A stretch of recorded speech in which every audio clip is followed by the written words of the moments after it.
Chapter 1192.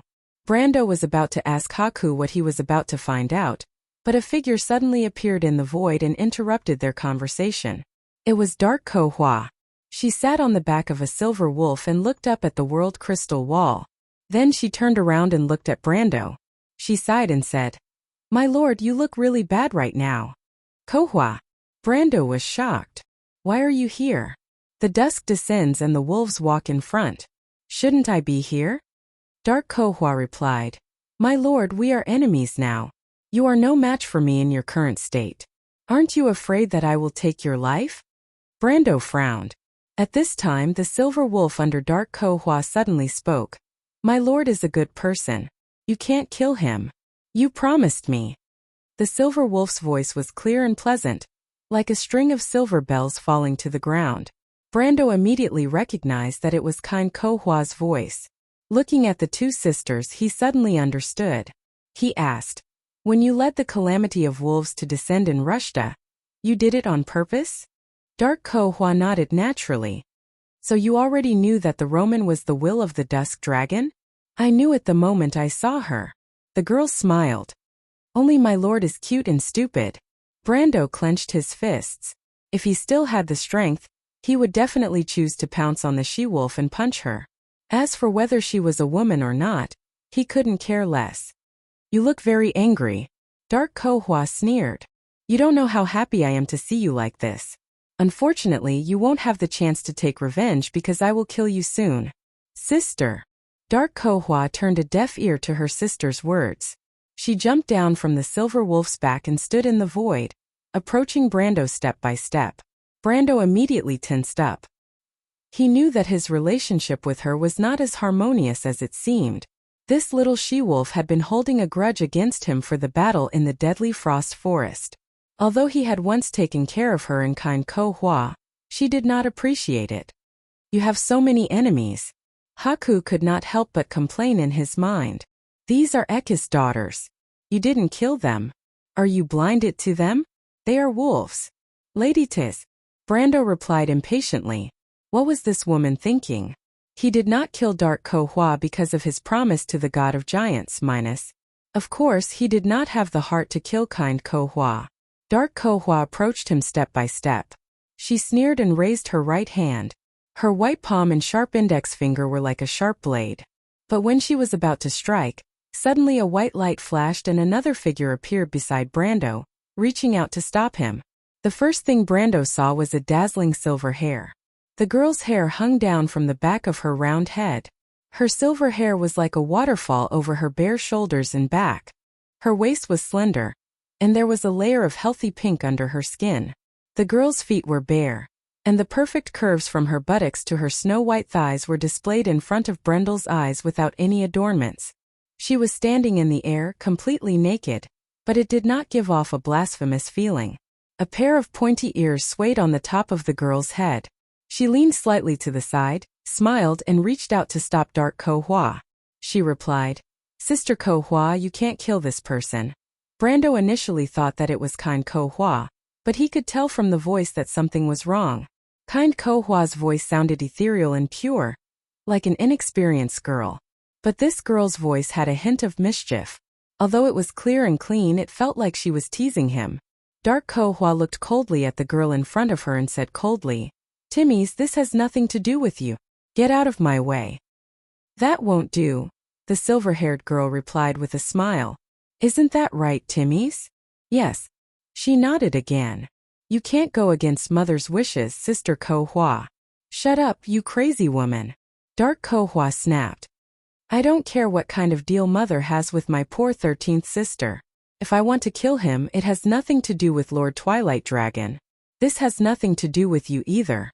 This is our personal feud." "Is that so, sir?" The silver-haired girl was slightly stunned. She turned around to look at Brando. She was naked, with only her silver hair covering her proud twin peaks and her flat and firm abdomen. But the girl didn't dare to be shy at all. Instead, she was very elegant and generous, like a goddess in myths. She looked at Brando with a questioning gaze. But when Brando's gaze met the girl's, he couldn't help but feel dizzy. He realized that her eyes were emitting a gentle glow, and her silver eyes were like blooming lilies. They were extraordinarily beautiful. By the time he came back to his senses, the silver-haired girl's slightly cold lips had already parted from his. She placed her hand on his chest and gently pushed away the body that was leaning on him. She gave him a somewhat sly smile. Brando was completely stunned.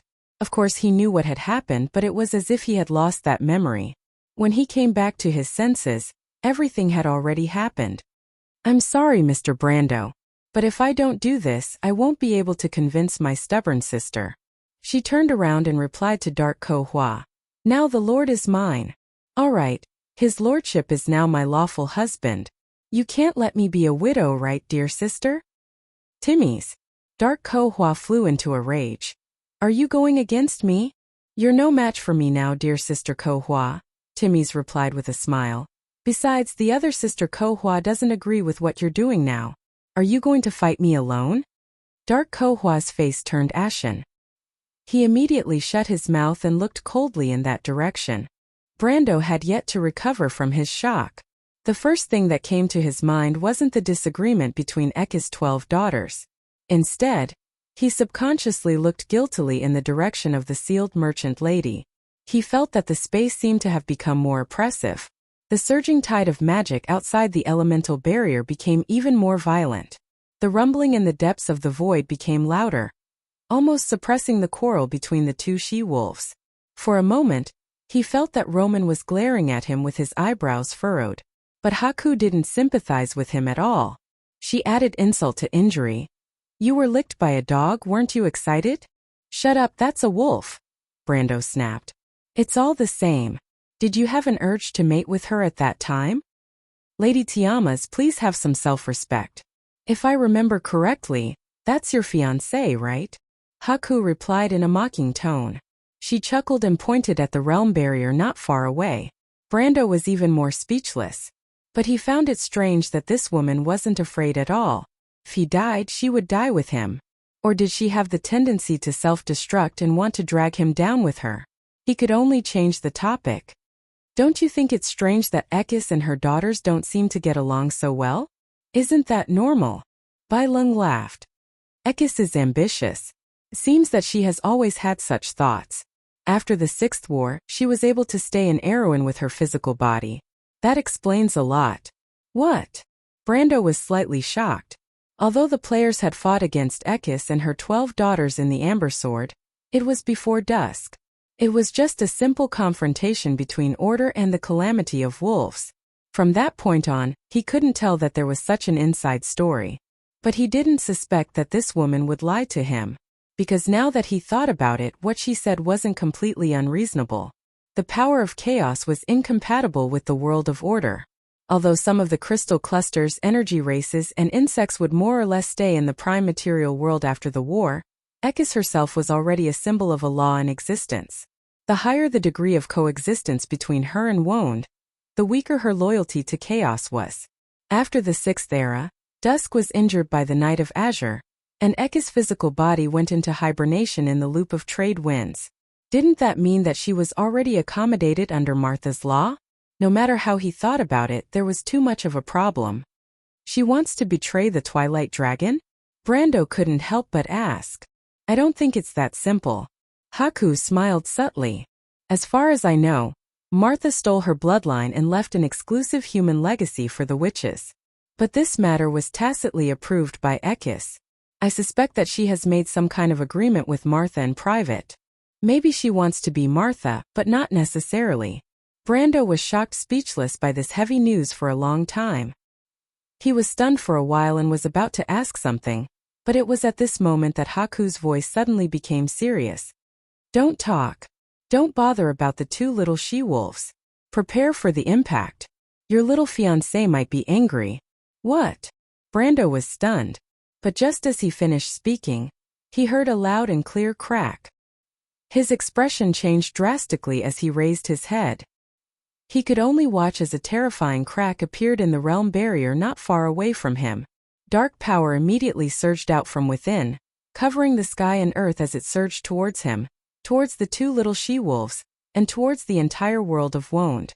That moment, the entire world was shaken. P.S. There might be double this month. Everyone, save your tickets and watch my performance. I'll continue to strive for full attendance this month. Chapter 1193. What did you say? What's Roman angry about? Before Brando could finish his sentence, the sound of something breaking suddenly came from the void. It was a loud and clear cracking sound, as if the whole world had been cut in half.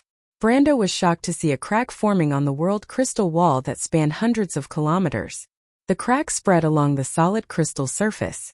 At first, there was only one main crack, but as it spread from top to bottom, it gradually split into a network. There was a second cracking sound, and a dull shockwave spread out from the world crystal wall, sweeping towards Brendel. A large number of crystal shards fell from the world crystal wall, and under the influence of the shockwave, they spun rapidly and flew towards the Tiamat Law network. Although they were called fragments, they were actually the size of small hills when they flew closer. The first shockwave that spread out from the world crystal barrier swept over at a speed of over 100 kilometers per second. It was like an enraged consciousness. It was so fast that it looked like a stretched black whip from every direction. The fragments that were the size of small hills were swung around by the end of the long whip. It was easy to imagine how powerful it was. Brendel's expression changed when he saw this scene. Brando, dodge. Haku also used a sharp voice to remind him. Although she looked more and more cynical, she was not so world-weary that she would pursue self-destruction. Besides, even if she was going to die, she was not willing to die with this person who had caused her so much trouble. She was still brooding over the latter's relationship with Medisha. In fact, Brando's guess was not too far off the mark. This woman had never intended to make him look good.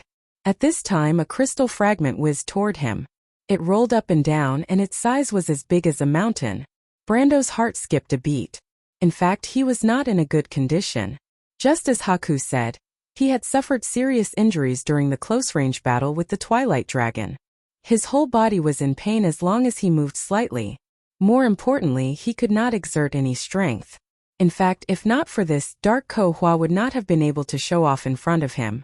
However, Brando was not in the mood to care about the two female wolves at this time. He stared at the crystal fragments and made a prediction bit by bit. He first moved himself away from the trajectory of the crystal fragments. At this time, the mountain was getting closer and closer. In the blink of an eye, it whizzed past him. The shock wave that it brought with it swept across Brando's body and sent him flying. Like a sampan in a storm, the balance that he had been struggling to maintain was suddenly destroyed. At that moment, Brando only felt dizzy. More importantly, his eardrums were buzzing, and the roar seemed to cover all other senses. Blood oozed out from his nose, ears, and eyes, but he did not feel it. There was no place to stand in the void. He could only watch as the shock wave pushed him around in the universe. The sky and earth were upside down. Won's bright atmosphere was sometimes under his feet and sometimes above his head. It made him feel dizzy. In the depths of the void, the crystal shards that had fallen from the world crystal wall were colliding with each other and rolling around. Under the interaction, their trajectories immediately became thousands of times more complicated. Even under the calmest of circumstances, Brendel felt that he might not be able to calculate the best path between every two shards. Not to mention now. Moreover, even if he was lucky enough to guess it right, it was in fact useless. Because at this moment, his body was in pain and he could not stop himself at all. After the second crystal fragment collided with the other one, the collision of the two fragments, the size of two hills, made a terrible roar in the depths of the void. Brando watched as the place where they collided shattered into countless crystal storms that were as sharp as knives. He subconsciously raised his hand. The next moment, the crystal storm came crashing down on him. His body that was close to the sage's domain did not fear this, but these sharp fragments still scraped his body painfully.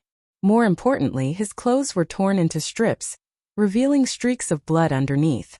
In an instant, Brando seemed to have become a ragged beggar. However, he didn't care about this.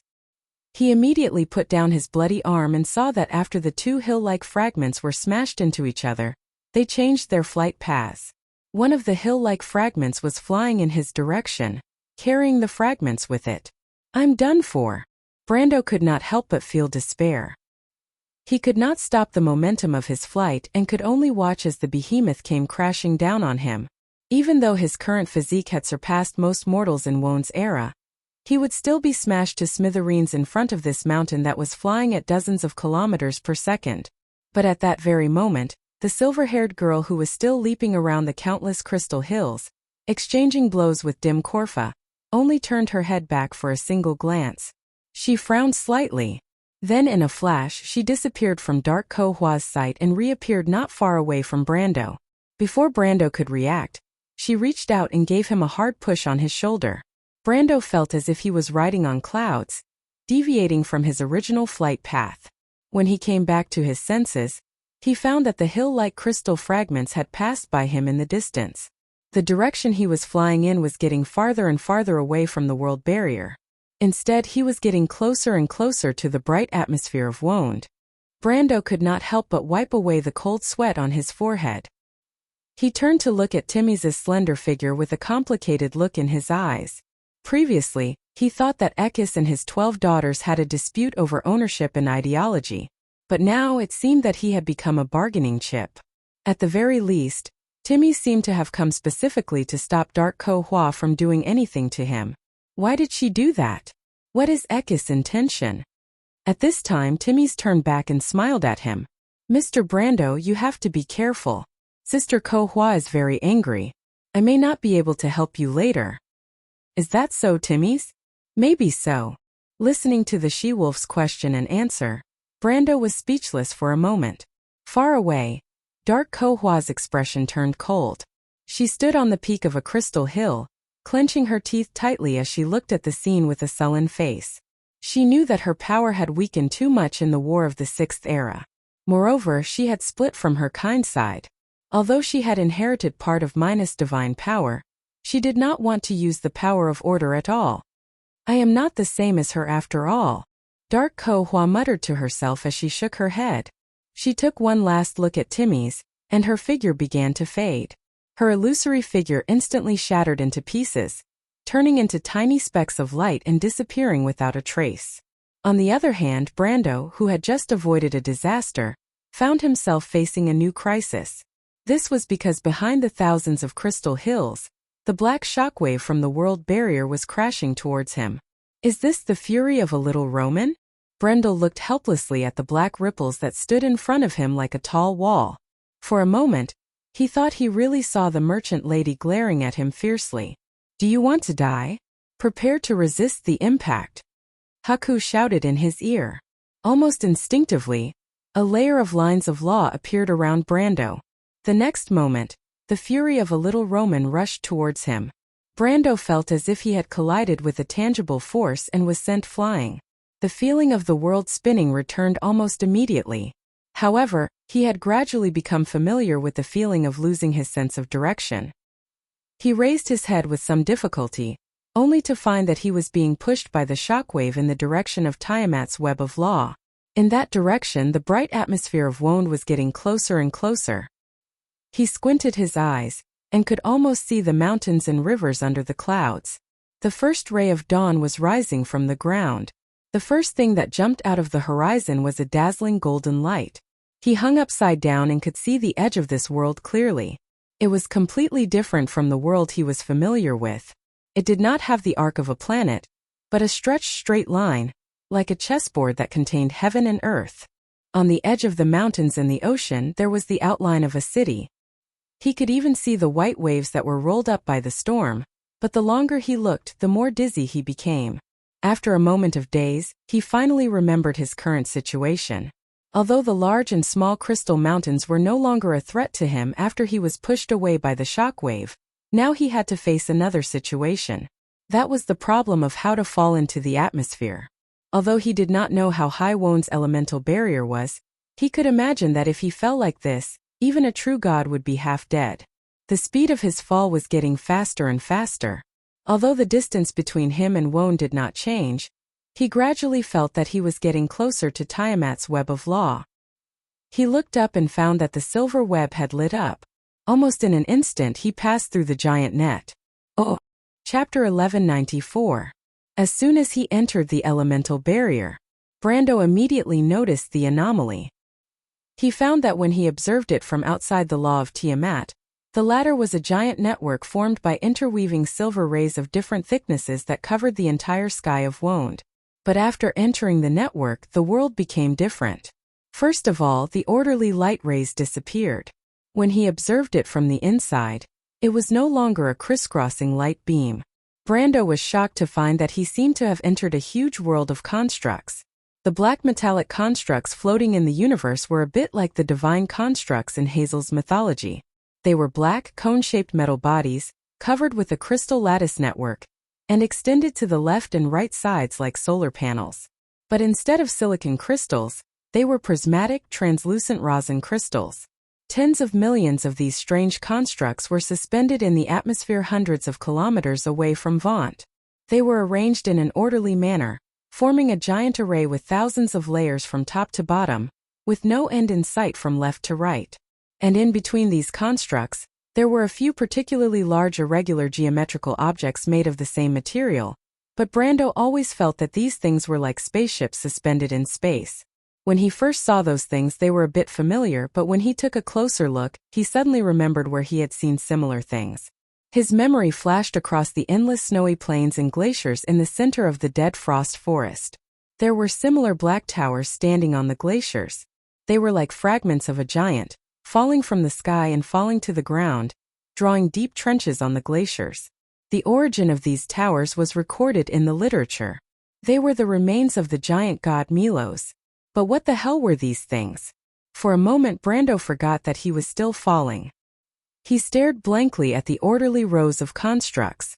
Occasionally, they would emit a flash of light, which would disappear in a flash, only to reappear next to it a moment later. The light passed down from one construct to the next, forming a silver chain of light in the distance. This was the law of Tiamat. This was the law of Tiamat. A thought flashed through Brendel's mind, and he shuddered at the thought. But what are these tens of millions of divine artifact constructs? But Brando's mind was in a daze. But Bai was not in a daze with him. Her calm voice quickly came. Don't be in a daze. Find a way to stabilize the altitude. You don't really want to fall like this, do you? Brando suddenly woke up. And it was at this time that he suddenly saw a flash of light on the huge irregular geometrical object in the distance. A beam of light came from that direction and shone on him. The light was very similar to Gwendolyn's holy position attack with the help of the Dragon of Fury, Alphonse. Brando was almost scared out of his wits. That was a god's attack that even the Twilight Dragon did not dare to touch. How could he withstand it? He originally thought that it was a self-defense produced by the law of Tiamat. But when the light shone on him, Brando found that he was not annihilated. Instead, a gentle force suddenly appeared between the net of Tiamat. It held Brando firmly. What is this? Brando could not help but be surprised. Then he saw a small figure flying out from that direction. It was Malurcha, Fayez, and Lute. The little fairy prince waved at him and shouted, "Mr. Brando, over here!" "Lute, is that you?" Lute quickly shook his head. "That is the will left behind by Lord Crystal. The gods are protecting us." "The gods?" Brando was stunned. But it was at this time that Bai screamed again. "Watch out, the second wave of impact." Everyone turned around at the same time, just in time to see the second shockwave spreading out from the crumbling realm barrier. Its speed was even faster, bringing with it a small mountain of crystal shards as it swarmed towards them. "Ah!" Faya screamed in fright. She instinctively wanted to hide behind Malurcha. But at this time Lute grabbed her and said to the crystal stag, "Quick, go down. Mr. Brando needs your help, Lord Malurcha." Malurcha narrowed his eyes slightly. He raised his head and glanced at the oncoming storm. He nodded, turned around and sped down. Brando did not notice what was happening here at all because he was desperately flying toward a nearby construct. He wanted to hide behind that construct before the shockwave arrived. But it was at this moment that he suddenly felt a bright light explode from behind him. He couldn't help but turn his head instinctively. He happened to see that in the entire net of Tiamat's laws, every construct that was floating hundreds of kilometers above Wond's atmosphere was brightening. In his eyes, beam after beam of light shot out from these constructs. Each beam hit one of the crystal mountains. These beams of light disappeared in a flash and stayed on his retina for less than 1,000th of a second. But it was at this moment that the crumbling band of crystal mountains actually brightened. The fire from the explosion seemed to ignite this band of light.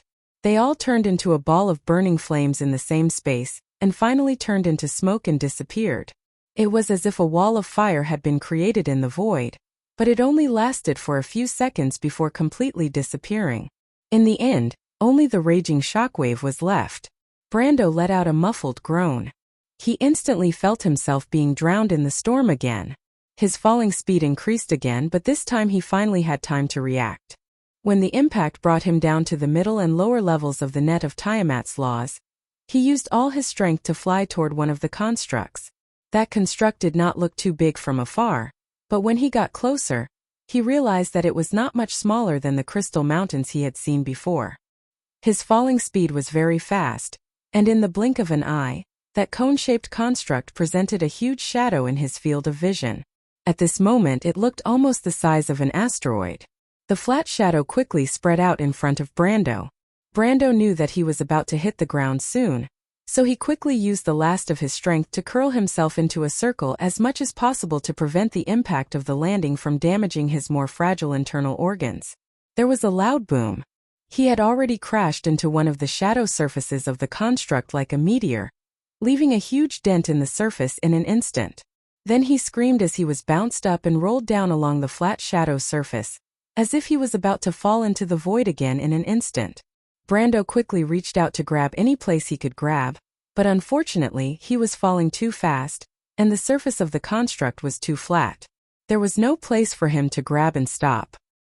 He was about to leave the surface of this huge construct, but it was at this moment that Brando suddenly felt his back lighten, as if something was supporting him from the opposite direction. He turned his head with some effort and just happened to see that he had crashed heavily into Wuxia, bringing Fyeth and Loot down with him. "Get out of my way." He was shocked and could not help but say angrily, "Are you crazy?" Brando almost did not need to calculate to know that Wuxia and Fyeth could not stop him. They were too weak and would only be unnecessarily dragged into the atmosphere by him. If he said that he had the strength to fight with his saint body, then for Wuxia and Fyeth, it was almost certain death. "My lord, we are only your summoned creatures." Wuxia seemed very calm at this moment. "What about Loot?" Brando said as he looked at the little fire fairy prince and Fyeth who were desperately pulling at the corners of his clothes and flapping their little wings to fly up. "Adorer of the golden flames, dying for you is the honor of every person of the flame." Loot answered with a face full of righteousness. "I would rather not have such an honor." But it was at this moment that Bai's voice rang out again. "Brando, get ready." "What?" Brando raised his head instinctively. Amidst his horrified gaze, he saw the realm crystal wall crumbling entirely. It was no longer crumbling into pieces like before.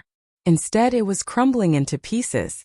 Black magic energy surged out from within, revealing the pitch-black void behind it. Miss Tada and the others had sacrificed their lives to seal the will of dusk, and now it was about to break free so quickly? The first thing he saw was not the even more violent and terrifying spatial storm, but a thought that suddenly flashed through his mind. It was a somewhat sorrowful, even despairing thought. However, Bai flatly denied his conjecture. "You're thinking too much. That is Martha's authority. Dusk's will is now much weaker because of the lowering of Won's order. It can't break free of this trap that Lady Martha set for it so quickly. Then this is... It's obvious that it doesn't want to give us too much time. This war has already begun, and the Holy One will no longer be able to seal it as tightly as Odin did in the previous era. The battlefield outside the World Crystal Wall will probably overlap with the Prime Material Plane." "What do you mean?" Brando did not quite understand. "That is what we will see on the final battlefield," Bai replied. "It's the same for your Silver Queen, but that's not important. I want you to be prepared. Do you still want to return to Wond?" "What?" Brando was stunned for a moment before his eyes suddenly widened, because he saw a hazy white shadow suddenly rise from his body. If he was not mistaken, it was Bai's soul. The outline of this woman's soul was somewhat unstable, but it was vaguely the same as when Metz last met her. Bai's soul lay on Brando's body, looking down at him with a somewhat cold gaze. "Listen to me. First, the will of the Dusk Dragon will break through the elemental barrier. You only have one chance to seize the opportunity to enter the spatial rift. Because of the direction of the flow of magic, you will definitely enter the prime material plane. Of course this is dangerous, but at least it's much less dangerous than you falling from the atmosphere. If you really die because of this or get sucked into an unknown place by magic, then blame Mother Marcia for not protecting you. Second, the Mercury staff can indeed reshape the body. I'm not lying to you, but perhaps only that person knows the method. If you want, you can go and deal with her. I believe you will definitely go. Brando was slightly stunned. In fact, he had already seen the black spatial rift flashing in the storm. But he understood the meaning of this woman's words. He could not help but ask, "Where are you going?" Bai Lung smiled coldly. "Sorry I lied to you again, but this is the last time. I want to thank you for bringing me to this place. Remember, I owe you a favor. It's a pity that I can't tell you where this place is." After saying that, she gently pushed Brando with her hand. Then, the two of them separated in midair. "Lady Tiamas!" Brando could not help but shout. But Bai only glanced at him, and then disappeared into the void. Oh! Chapter 1195. What was the law of Tiamat? If this question was asked to the natives of Wonde, you would get the same answer. It was the blessing of Lady Martha. And in the Amber Sword, the players did an in-depth investigation of this strange phenomenon that only belonged to the world of Wonde. The answer they got was, this was the general name of the world order, the core of the elemental barrier that surrounded the entire world, and the basic law that bound the elements that formed the cornerstone of this world. There was a clearer description of this in the Pale Epic. Martha and the four elven lords made a covenant and personally sent down the law of Tiamat, using the law to bind the boundaries of the elements, so that the cornerstone of the world of Wonde could be established. But in fact, the law of Tiamat could be observed, whether it was standing on the ground of Wonde, looking up at the sky, or casting a glance in the direction of the elemental barrier from the chaotic sea of magic. It was a magnificent silver network made of beautiful curves and straight lines, and this giant net spanned tens of thousands of miles in the sky. Whether it was cloudy or a cloudless afternoon, people could always see its existence. But few people had seen the real thing. Brando was no exception. The moment before Haku disappeared, although he did want to ask more questions, the other party obviously did not intend to give him the chance. Her pale, illusory figure flickered slightly in the void, and Brando watched her disappear into the dark metal material plane. Then the huge structure seemed to light up imperceptibly, and then returned to silence. Brando reached out in that direction, but helplessly found that he could not catch the other party at all. All he could see was the tens of millions of structures that lay across the void, shining with a metallic luster. They were arranged in a huge array, forming a giant net. I brought her here? What are these things? What does this woman want, and what does she mean by those words? Brando's mind was confused and puzzled for a while. Haku's behavior was so different from the Haku Tiamas he was familiar with, the Grim Reaper under the Black Rose who disdained to play tricks, the Angel of Death with a giant scythe. However, since the other party appeared in his spiritual world, she had lied time and time again, and her actions were obviously just to hide the true intention of this moment. Brando fell, but his eyes quietly looked at the huge array in front of him that lay across the dark space. So what did this woman want? What secrets were hidden here that the other party did not hesitate to use the eternal immortality as an excuse, and even revealed secrets like the Mercury staff and elemental scepter to him? This thought rose in his mind uncontrollably. Although Brendel had the same doubts when he first saw this huge array, he still had the same doubts. However, at that time, the storm that blew in from the realm crystal wall had extinguished these random thoughts. He had been in danger several times already, so he didn't have the time to think too much. However, at this moment this thought took root and sprouted in his heart, growing stronger and stronger, because he thought of another question. He thought of this world.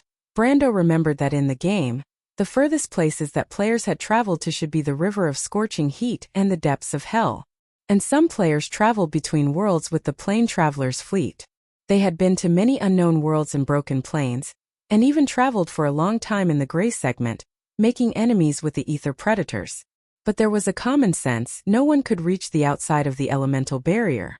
A force known as the World Cover surrounded the four outer worlds of the Wonde, the Shallow Sea, the Mountain of Ceasing Storms, the Stone Pivot, and the river of scorching heat.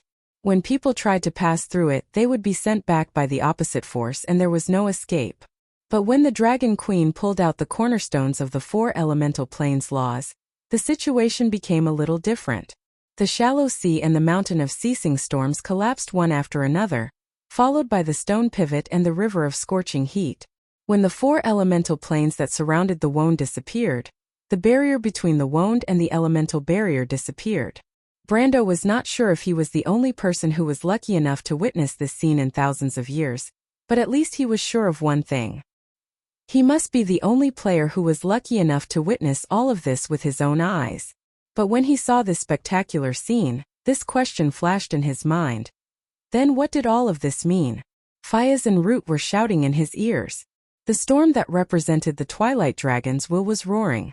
Just as Bai said, the furious Twilight Dragon was knocking on the world's gate, trying to tear open the world crystal barrier again.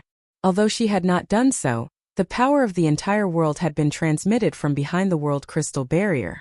Even if it was weakened thousands of times, it was still enough to tear open the fragile elemental barrier. Black ripples visible to the naked eye appeared in the space. Behind them were the laws of time and space that were frantically twisting and escaping. But Brando turned a deaf ear and turned a blind eye. His mind was in a mess. Unlike the education that the other soul in his body received from the other world, Wound in the game was an extremely wonderful world. The physical properties of everything in this world were determined by the description of the laws, and not the materials that made it up, the combination of the 6 elements of earth, wind, fire, water, nature, light, and darkness, as well as the nature of the elements themselves. Just like when people picked up a piece of shale from the ground, they could clearly feel that it was a physical existence and was material. However, everything changed when the Magi used their magical vision to analyze the stone tablet. They would first find that although the existence of the slate depended on the elements of wind, fire, water, nature, and even light and darkness, they could not determine its nature. Because only the laws surrounding it could ultimately determine the nature of everything, hard or soft, dry or moist. How malleable was it? Was it brittle? When the laws described it, no matter what the elements that made it up were, it would show the physical properties that people were familiar with.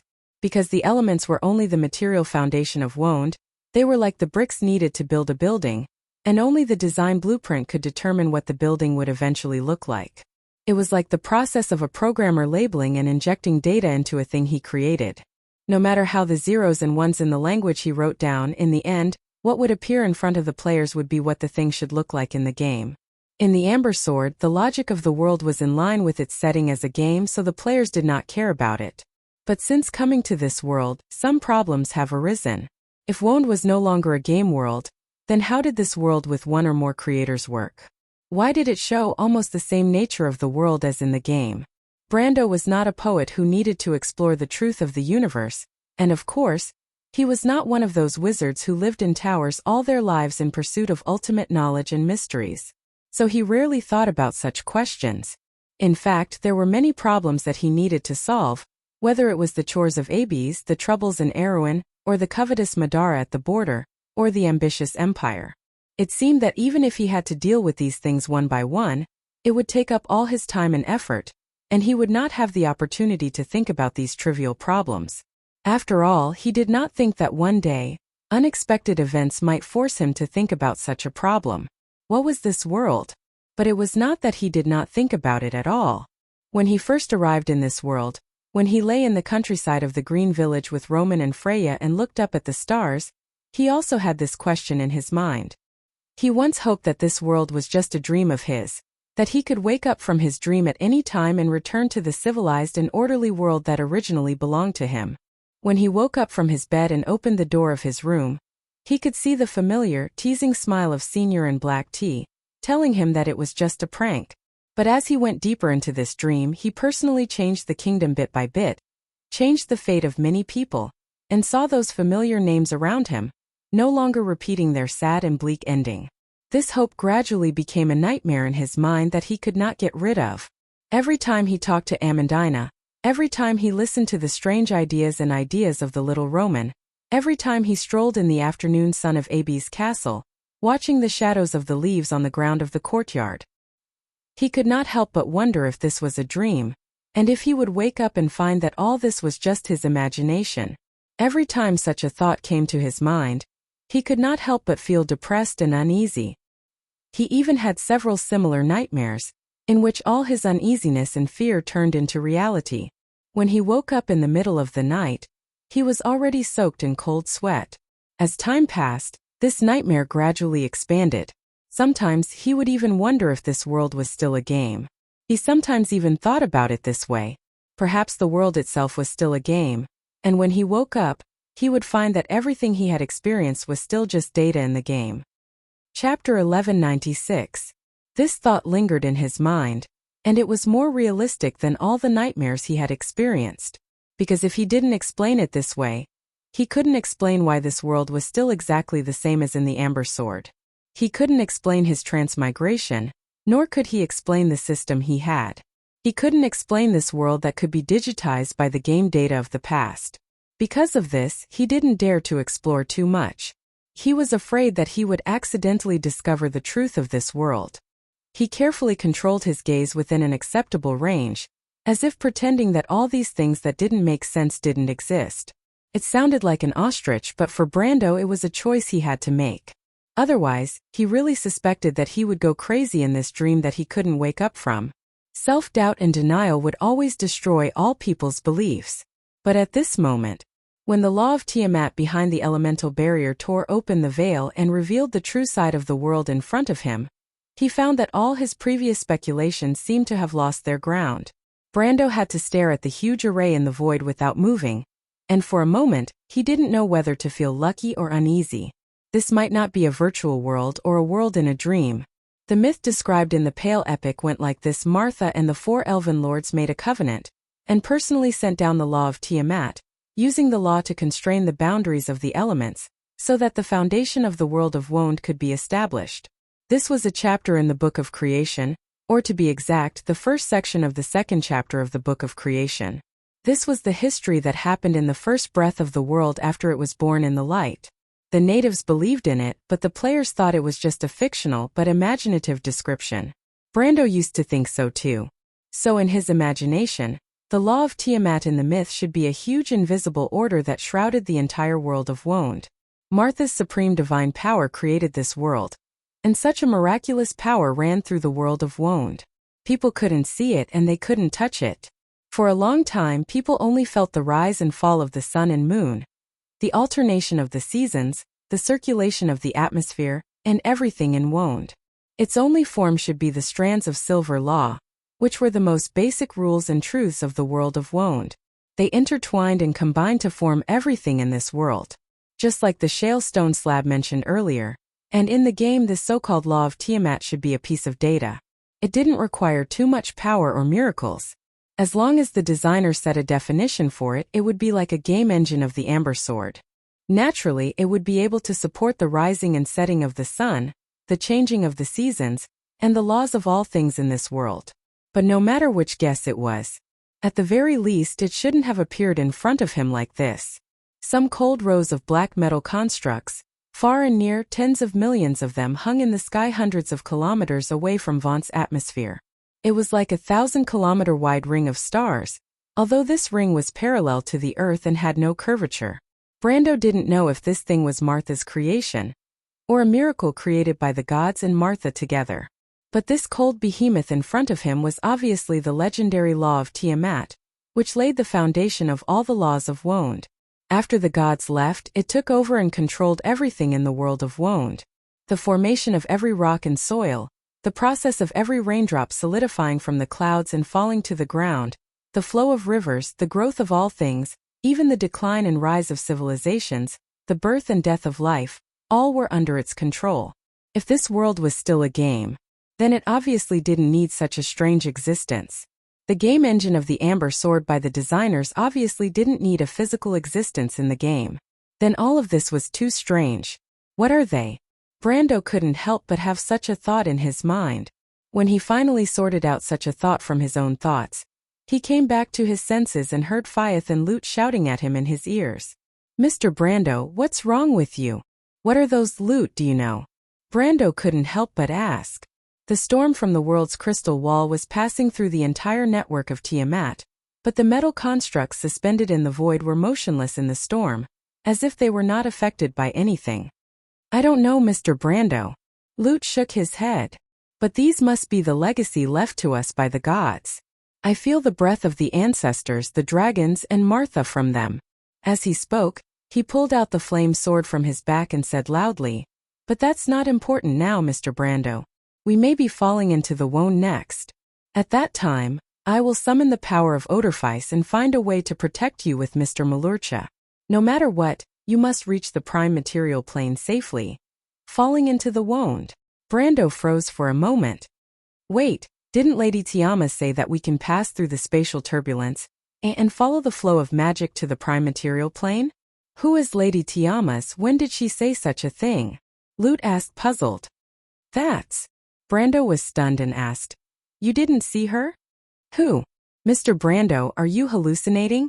Brando looked at Malurcha and Fias, and the latter two quickly shook their heads. Brando was stunned for a moment before he realized that he was the only one who saw Haku. What the hell is that woman doing? Brando could not help but frown. At least he knew that ghosts were not invisible in the Wone, unless the latter did not want outsiders to see them. He could not figure out why Haku would do such a thing and only let him see it. This seemed to be in line with her usual behavior along the way, being secretive. He did not know what kind of secret the cloud was brewing. "Mr. Brando," Lute shouted again. "You said passing through the spatial turbulence just now. What did you mean?" Although the Fire Fairy Prince claimed that he would sacrifice his life for the adorer of Golden Flame, no one would be willing to die if they had another choice in the face of death. Brando nodded. The Will of Dusk was attacking the elemental barrier at the moment. In fact, many cracks had already appeared on the barrier outside the Wone. Most of these cracks were ruptures in space and time, which were naturally extremely dangerous for ordinary people. But for him, who had a body that was close to that of a sage, Haku's suggestion was not unreasonable. The key was that his own elemental element was the elemental element of time and space. As long as the spatial rupture did not kill him immediately, he could find a way to pass through it easily. After all, that thing was actually a chaotic teleportation spell. The teleportation spell used by the wizards in Wone was not much better than that. In terms of the laws, it was far inferior. It was just more stable and safer. Right now, Brando could not guarantee the stability of the spatial rupture. He could only pray for Martha's protection for its safety. But at least Haku was right about one thing, and that was that the magic tide surging from the Sea of Magic would eventually flow towards Wone. Then, at least the general direction would not be wrong. And going through the spatial rupture to Wone was indeed much safer than falling directly into the continent of Wone from this place. Therefore, he nodded and said to Lute and the others, "Malurcha, Fias, I will let you reset back to the cards of fate in a while. When it is safe, I will find a way to summon you. Mr. Lute, come into my bag." "What bag?" Unlike Fias and Malurcha, who followed his instructions, Lute's eyes widened. He subconsciously looked at the waist bag that Brando tied to the belt of his sword, and his expression changed. "Wait, I am a relative of the fire elemental. Nothing you can do now is useless," Brando replied. He grabbed the little guy, opened his waist bag and stuffed him in. "Adorer of the flaming blade, you can't do this. Woo-woo. Don't do this, I will suffocate." Elemental creatures could suffocate? Brando smiled but did not say anything. He had never heard of such a ridiculous thing. He casually closed the bag, and the latter's voice disappeared without a trace. In the capital of the empire, Rushta had completely lost its former glory. In the city that had almost completely turned into ruins, hundreds of thousands of people had long been buried under dust and rubble. The few people who were still lucky enough to survive hid in dark corners and trembled, waiting for the crystal monsters that rampaged above the ruins to flip open the broken walls between the ruins and find them. Then they would be killed one by one. A carriage that had been heading in the direction of the inner city from the Garden of White Roses of St. Contic Palace was now flipped over on the side of the street. The two knights in the carriage lay lifelessly on the side of the road. One of them had his chest completely caved in, and his whole body was pressed under a huge piece of the city wall. The other person was lying on a few charred beams, and his body was badly mutilated. It was as if his corpse had been tortured by some wild beast. But at least they were not too far away from their goal when they were alive. Not far from the flipped carriage was the manor where the Antibureau Principality's envoy group stayed. Although the manor had been completely engulfed in a sea of fire, and looked like it had fallen into a hellish scene from afar. Inside the manor, the corpses of the guards and knight were strewn all over the place. But these people did not look like they had died under the impact of meteorites and the scorching sea of fire, nor did they look like they had experienced a fierce battle with terrifying monsters when they were alive. To be more precise, their faces were green, and they were foaming at the mouth. It was more like they had died from poison. P.S. My hand trembled when I copied the article, and I seem to have copied the last paragraph wrongly. I don't know if it's true. Anyway, I will edit it again. If it's true. OTL. Chapter 1197. Before Magadol slowly opened her eyes, the first thing she felt was a burning pain. Her body was drenched in sweat, and her clothes and hair were stuck to her skin uncomfortably. Her exposed skin was burning with pain, as if her skin had been torn apart, exposing her fat and muscles to the scorching air. She groaned in a low voice, her long eyelashes fluttering, and the first thing she saw was her arm on the walnut floor. The injury was not as serious as she had imagined. There were a few abrasions on her arm, but the dark red scars were distributed on her snow-white skin, and it was a shocking sight. She felt dizzy and got up from the ground. She looked around in a daze and found herself lying on the bed. It was a luxurious princess bed, with exquisite embossing decorations that were full of the style of the Antoine Silver Bay. For such a bed to appear in the heart of the empire, it showed that the owner of this place took great care of his guests. But Her Royal Highness' golden hair seemed to be covered in dust as it hung messily over her shoulders. She stared blankly at the scattered wooden floor and the rubble that fell from the ceiling. Only then did she remember everything that had happened earlier. The servants in the manor were screaming, and it was noisy. She looked out the window and saw the sky in the west had turned into a bright golden red color. He ran to the window and raised his head. Countless densely packed golden lines were reflected in his eyes, slowly moving forward along the pitch-black night sky above his head. Behind her, there was a sound of heavy footsteps on the stairs. It was the unique sound of iron boots stepping on solid wood. She looked back at the window and saw that the maid named Devi, who was being scolded by her, had a panicked look on her face. The door was slammed open. But at that moment, there was a sudden burst of light outside the window. The light engulfed everything, and it was wrapped in heat. She looked out of the window again and saw the oak trees and lush leaves in the distance turning into pillars of fire. The heat immediately rushed to the window, and she felt herself flying. Her vision spun, and she vaguely saw Devi screaming and squatting on the ground. Then she lost her memory. Right, where is Devi? Devi! She cried out, her hoarse voice startling herself. Her throat hurt as if she had swallowed a piece of hot charcoal. She quickly shut her mouth and frowned in pain. She reached out to support herself on the bed and stood up shakily.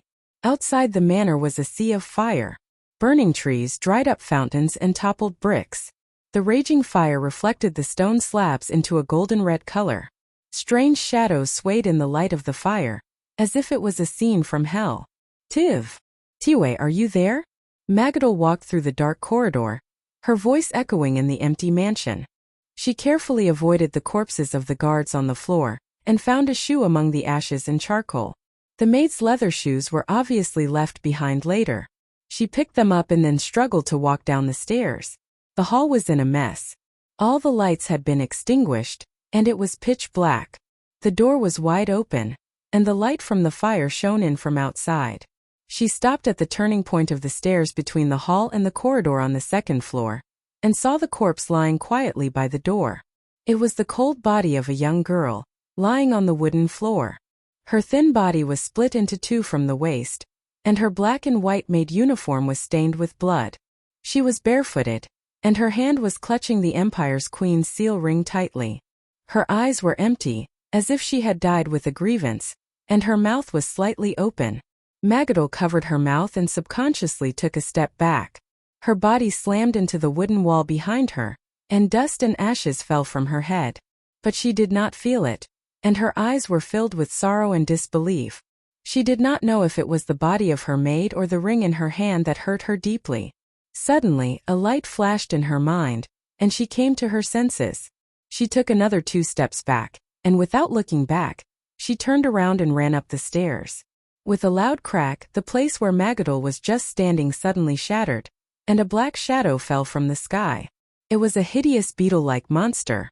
Its forelimbs were like scythes, and it cut into the wooden planks, sending wood chips flying everywhere. The princess looked back at the monster in horror. Although she did not know what it was, it did not stop her from understanding the cold, undisguised killing intent in its black compound eyes. She lifted her skirt and ran up the corridor on the 2nd floor. But when she reached the last step, she accidentally stepped on the corner of her skirt, and her whole body fell forward and landed heavily on the floor. She groaned and her heart clenched tightly. She told herself that she had to get up immediately, but the fear of death was like a shadow that shrouded her, and her limbs did not listen to her commands. The princess's heart was filled with despair. She trembled as she turned around, just in time to see the worm-like monster appear at the staircase on the 2nd floor. It hissed, raised its sickle-like forelimbs, and stabbed towards her chest. Just as Magadol was about to stab her in the chest, a dazzling blue light suddenly bloomed from the wound. It was like a bolt of lightning, and like a sharp arrow it struck the monster's forelimbs. The monster let out a shrill cry, raised its head, and opened its back to reveal its wings. In an instant it flew far away. The lightning flashed and disappeared. Magadol stared blankly at the scene before her. She felt a burning pain in her chest. She reached out and pressed her hand against it, only to feel something slippery on her palm. When she opened her hand, her snow-white palm was stained with a bright red color. Devi's face, which had died with his eyes wide open, suddenly appeared in her mind. She immediately understood that there should be poison glands on the insect's forelimbs. "I'm still going to die." A wave of dizziness came over her. She suddenly remembered the conversation she had with Grafine in Princess Erwin's territory. Her close friend had finally mustered the courage to resist her fate. But what about herself? Was she going to die here without knowing why? In the end, I don't even know what kind of monster killed me. Compared to Grafine, I can't accept it. Her breathing became difficult. She suddenly lost her strength and laid flat in the dust. Her eyes began to lose focus, and her vision became blurry. The monster crawled back and looked at her from above. It raised its forelimbs and carefully stabbed her chest. Magadol felt a sharp pain in her heart. She moaned softly. "What do you want to eat me?" she thought in a daze. Tears rolled down her cheeks. She did not know when it started, but for the fate of this small kingdom, she had no choice but to shoulder this heavy responsibility. She was a devout believer, obedient and docile princess in the eyes of the holy cathedral. She did not need to have her own thoughts and opinions. Her only resistance was to wait quietly. Perhaps if she could become a saint, she would not need to be a political bargaining chip. However, the only person who had intruded into her heart had used an ice-cold sharp sword to end all of her dreams in the pouring rain. She still remembered the rainwater on the sword, mixed with her rose-colored blood, and the reflection of her own frightened eyes on the sword. Magadol coughed softly. She did not even have the strength to laugh bitterly. "I'm so envious of Grafine, she's so lucky." She did not know why, but in her daze she thought of Brando. The Count saved her life, but she did not help much. Her own maid betrayed her, and sold them out to Her Majesty the Queen. Hopefully, the Count would be blessed by the heavens and be able to survive this calamity. She thought silently. She suddenly realized that she was starting to hallucinate. She saw the dark ceiling twisting like a whirlpool, and then a black thing fell out from it. "What is that? Isn't it said that people can see their own reflections in the abyss lake before they die? But why is my hallucination so strange? Is this Martha's punishment for my hypocrisy?" When Brando came back to his senses, he found himself standing in a long and narrow corridor. This corridor led to the 2nd floor of a hall. It was made of gray wooden planks that were placed on top of a beam. Not far from him was a window, and the cold moonlight shone through the window. It was like mercury flowing on the floor, illuminating a thick layer of dust. A skeleton stood in front of him. Its head was lowered, and a sharp sword was inserted between its empty ribs. The sword was 3 feet and 1 inch long. The guard was decorated with iron flower carvings, and the spine was engraved with numbers of different depths. 01717. It was the kingdom's standard cavalry sword forged in the Long War. He still remembered a moment ago when he ordered Malurcha and Fias to reset into cards, and then grabbed loot and stuffed him into his pocket. He rushed into the oncoming space crack and plunged into it, but the scene in front of him was also so familiar. Everything seemed to have happened yesterday. Brando lowered his head subconsciously and found that his chest and abdomen were red, but a long and narrow wound on his left chest had been healed for a long time. He silently turned his head back again. In the darkness, the wall with the murals was blank. The damaged murals were scattered around the corner, and a ring was shining on the ground.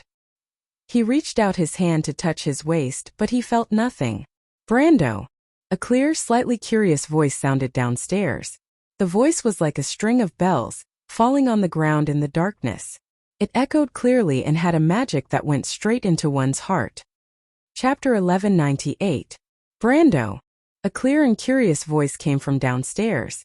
The voice was like a string of bells that fell on the floor in the dark. The clear echo had a magical power that went straight into one's heart. Brando felt like he was shot by an arrow.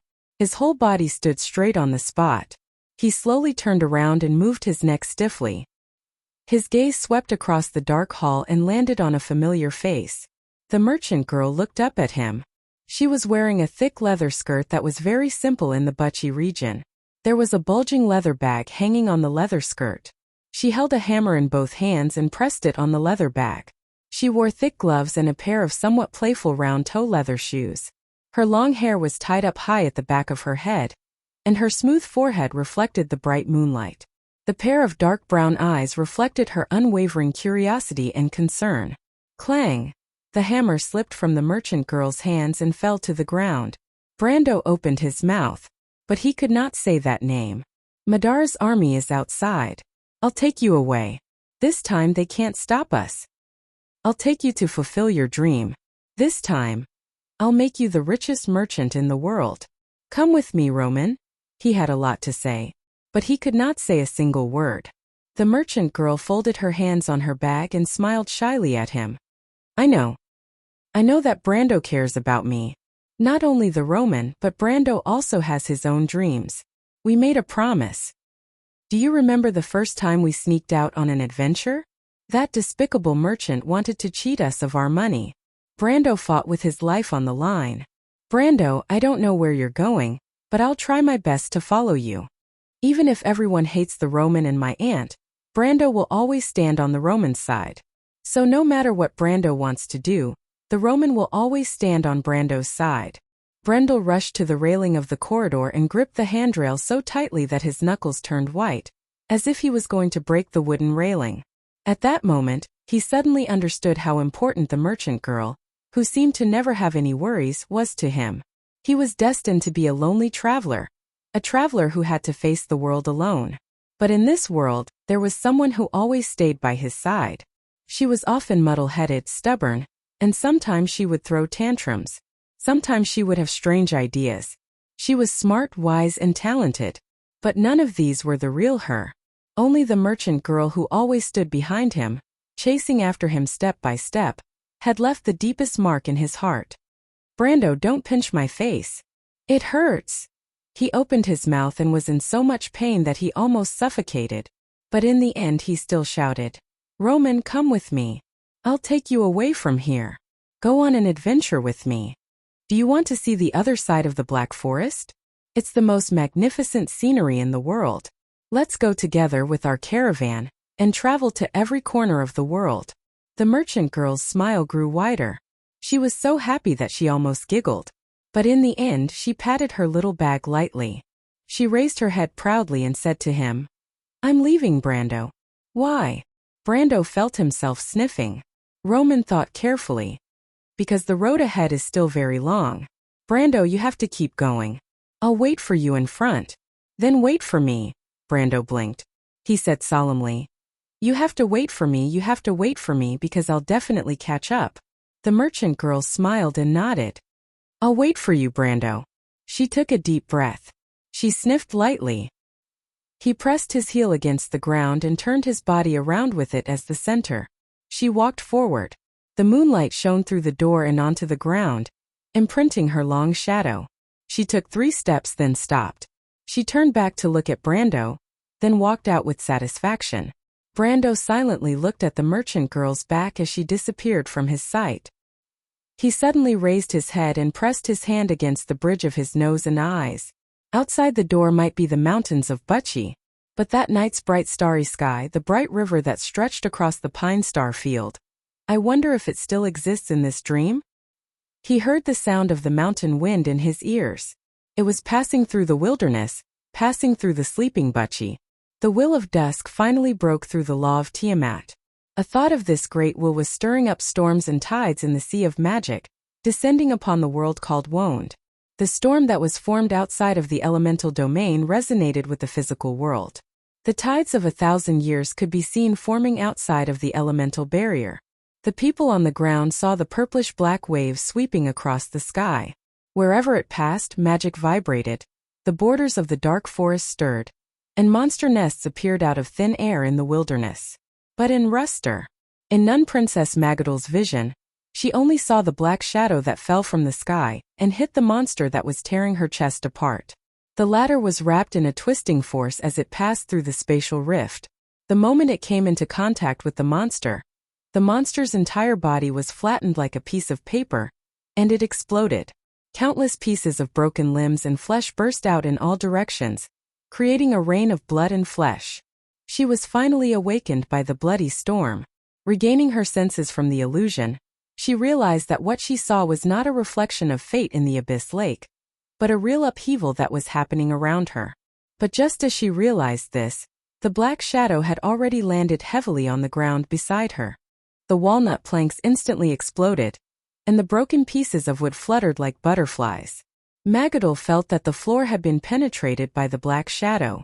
In fact, the entire floor had already begun to collapse, and she felt herself falling along with it. Then she heard an angry roar. "Damn it!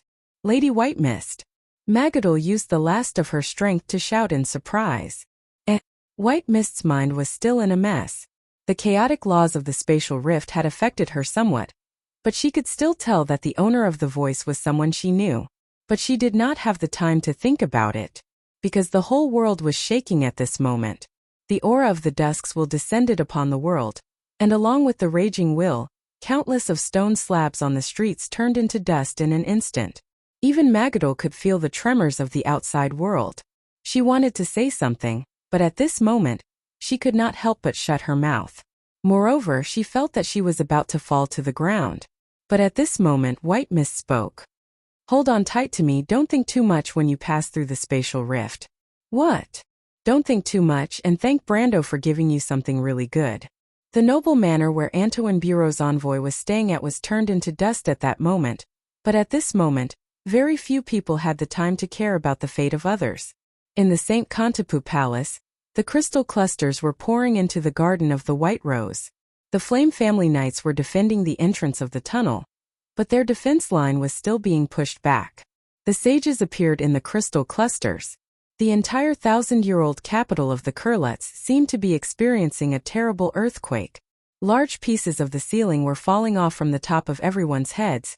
The ground began to collapse, mud and sand were falling, and some of the tunnel entrances were inevitably exposed. In the blink of an eye, the crystal cluster army was swarming in. Little Nydivan was frantically looking for his daughter, but after the Silver Elf Princess met the royal butler for the last time, she found that he could not be found anymore. The teleportation circle was being activated for the last time. The Shire and the rest of the witches stood on it, and only Noodle and Vala were still casting spells outside the circle. After entering the Holy Realm, the latter was able to teleport long distances without the help of magic circles, so she stayed behind to do the final work. As for the former Princess of Erewhon, Noodle was determined to wait for Brando's return. Medisha wanted to go with her, but was stopped by the latter. At this moment, the few of them were looking at the east of Rushta with a solemn expression. There, a huge black sphere was suspended in the sky above half of the capital. It was like a black hole that was constantly rotating and swallowing all the ruins and gravel around it. It was sucking in the wreckage of all the buildings in the capital. This black hole appeared at about the same time when the Will of Dusk came to this world. It was suspended about a few thousand meters above the ground, like a huge black sun that was clearly visible for dozens of miles. What is that? Metisha frowned as she stared at the thing. Noodle shook her head. In short, it can't be anything good. The nearby space is becoming unstable under the influence of that thing. We have to teleport in advance. What about Mr. Nydivan? We can't wait. Vala will find a way to ensure his safety. You have to go first. If the magic circle can't hold on, we can't take all of you with us. Metisha and the Shire looked at each other, their faces filled with worry. But it was at this moment that the expressions of the two changed at the same time, and they exclaimed in a low voice, my lord has returned to Wonde. Oh. Chapter 1199. The caravan was a little quiet. Perhaps it was because they were close to the Quzongs River, but there were always some unsettling legends in the nearby forest, not to mention that something like that had just happened. Na Exion looked around and took off the leather waterskin from the saddle of the workhorse. He pulled out the cork and drank the remaining water in one gulp. He then frowned. The water tasted a little rancid. Fortunately, they should be able to reach the Quzongs River before nightfall and replenish their water supply there, if there were no accidents. He stroked the strong neck of the beast and used his hand to grab the leather strap of the harness and put the dried waterskin back in. The workhorse snorted. This was an old horse with more than 20 years of teeth. Ever since he had made a living on the long border with his head on his belt, this old fellow had been chewing grass under his hands. The sky was getting dark, and the already gray sky was covered with a layer of dense fog. There was a thin layer of fog in the distant forest, and the corners of a few abandoned houses could be seen. Above the ribbon-like clouds a few stars twinkled, embellishing the faint red color of the horizon. Na Exion stared in that direction. The place where the sun set was the land covered with the flag of the Black Rose. Beyond the kingdom of the undead and the vast ocean, there was a prosperous human world. The strange phenomenon in the western sky had happened 3 days ago. On that night, the caravan stopped at Tormlo. Everyone was drunk, and it was only the next morning that they learned about the strange phenomenon that happened that night from the locals. However, he witnessed the scene of golden raindrops falling from the sky and falling below the western horizon. That scene reminded him of the disaster that happened 70 years ago. After the stars fell from the sky, it was not long before the monsters appeared. They formed groups and began to attack the villages and towns. From then on, the Rose Kingdom's border began to be abandoned, and gradually became an uninhabited wilderness. Fortunately, if that was not the case, there would be no value in the lives of people like them. Ever since the spirits began to retreat to the west, the desperados in this uninhabited land became more and more prosperous. Regardless of whether it was Rosaline or the Black Moon Lords, they all needed this fragile lifeline. If the skeletons did not have an eternal rest, they would need all kinds of materials. Many people were smuggling corpses and skeletons. On the surface, the Rosaline Lord strictly forbade such activities, but everyone knew that Rosaline's border guards were the biggest smugglers. It was a pity that this business was about to be cut off. Na Exion looked at the withered villages in the forest and did not find it strange at all. There were too many such villages at the border of Rosaline. Previously, under the invasion of the spirits of the dead, humans could still survive in the forest, but the appearance of those things changed everything. Now, if the people here had not moved back to Rosaline's Wall of Sighs, if they had not crossed the strait to become refugees in Jufeng, then they would have turned into a pile of bones. The activities of the monsters had become more frequent, and the spirits had retreated to the east of the Sea of the Dead Moon. Now that this fragile trade route had become longer and more dangerous, the number of people who walked on this route had become fewer and fewer. Na Exion, a middle-aged man, rode a horse and caught up from behind. He let his horse pace and slowed down beside Na Exion.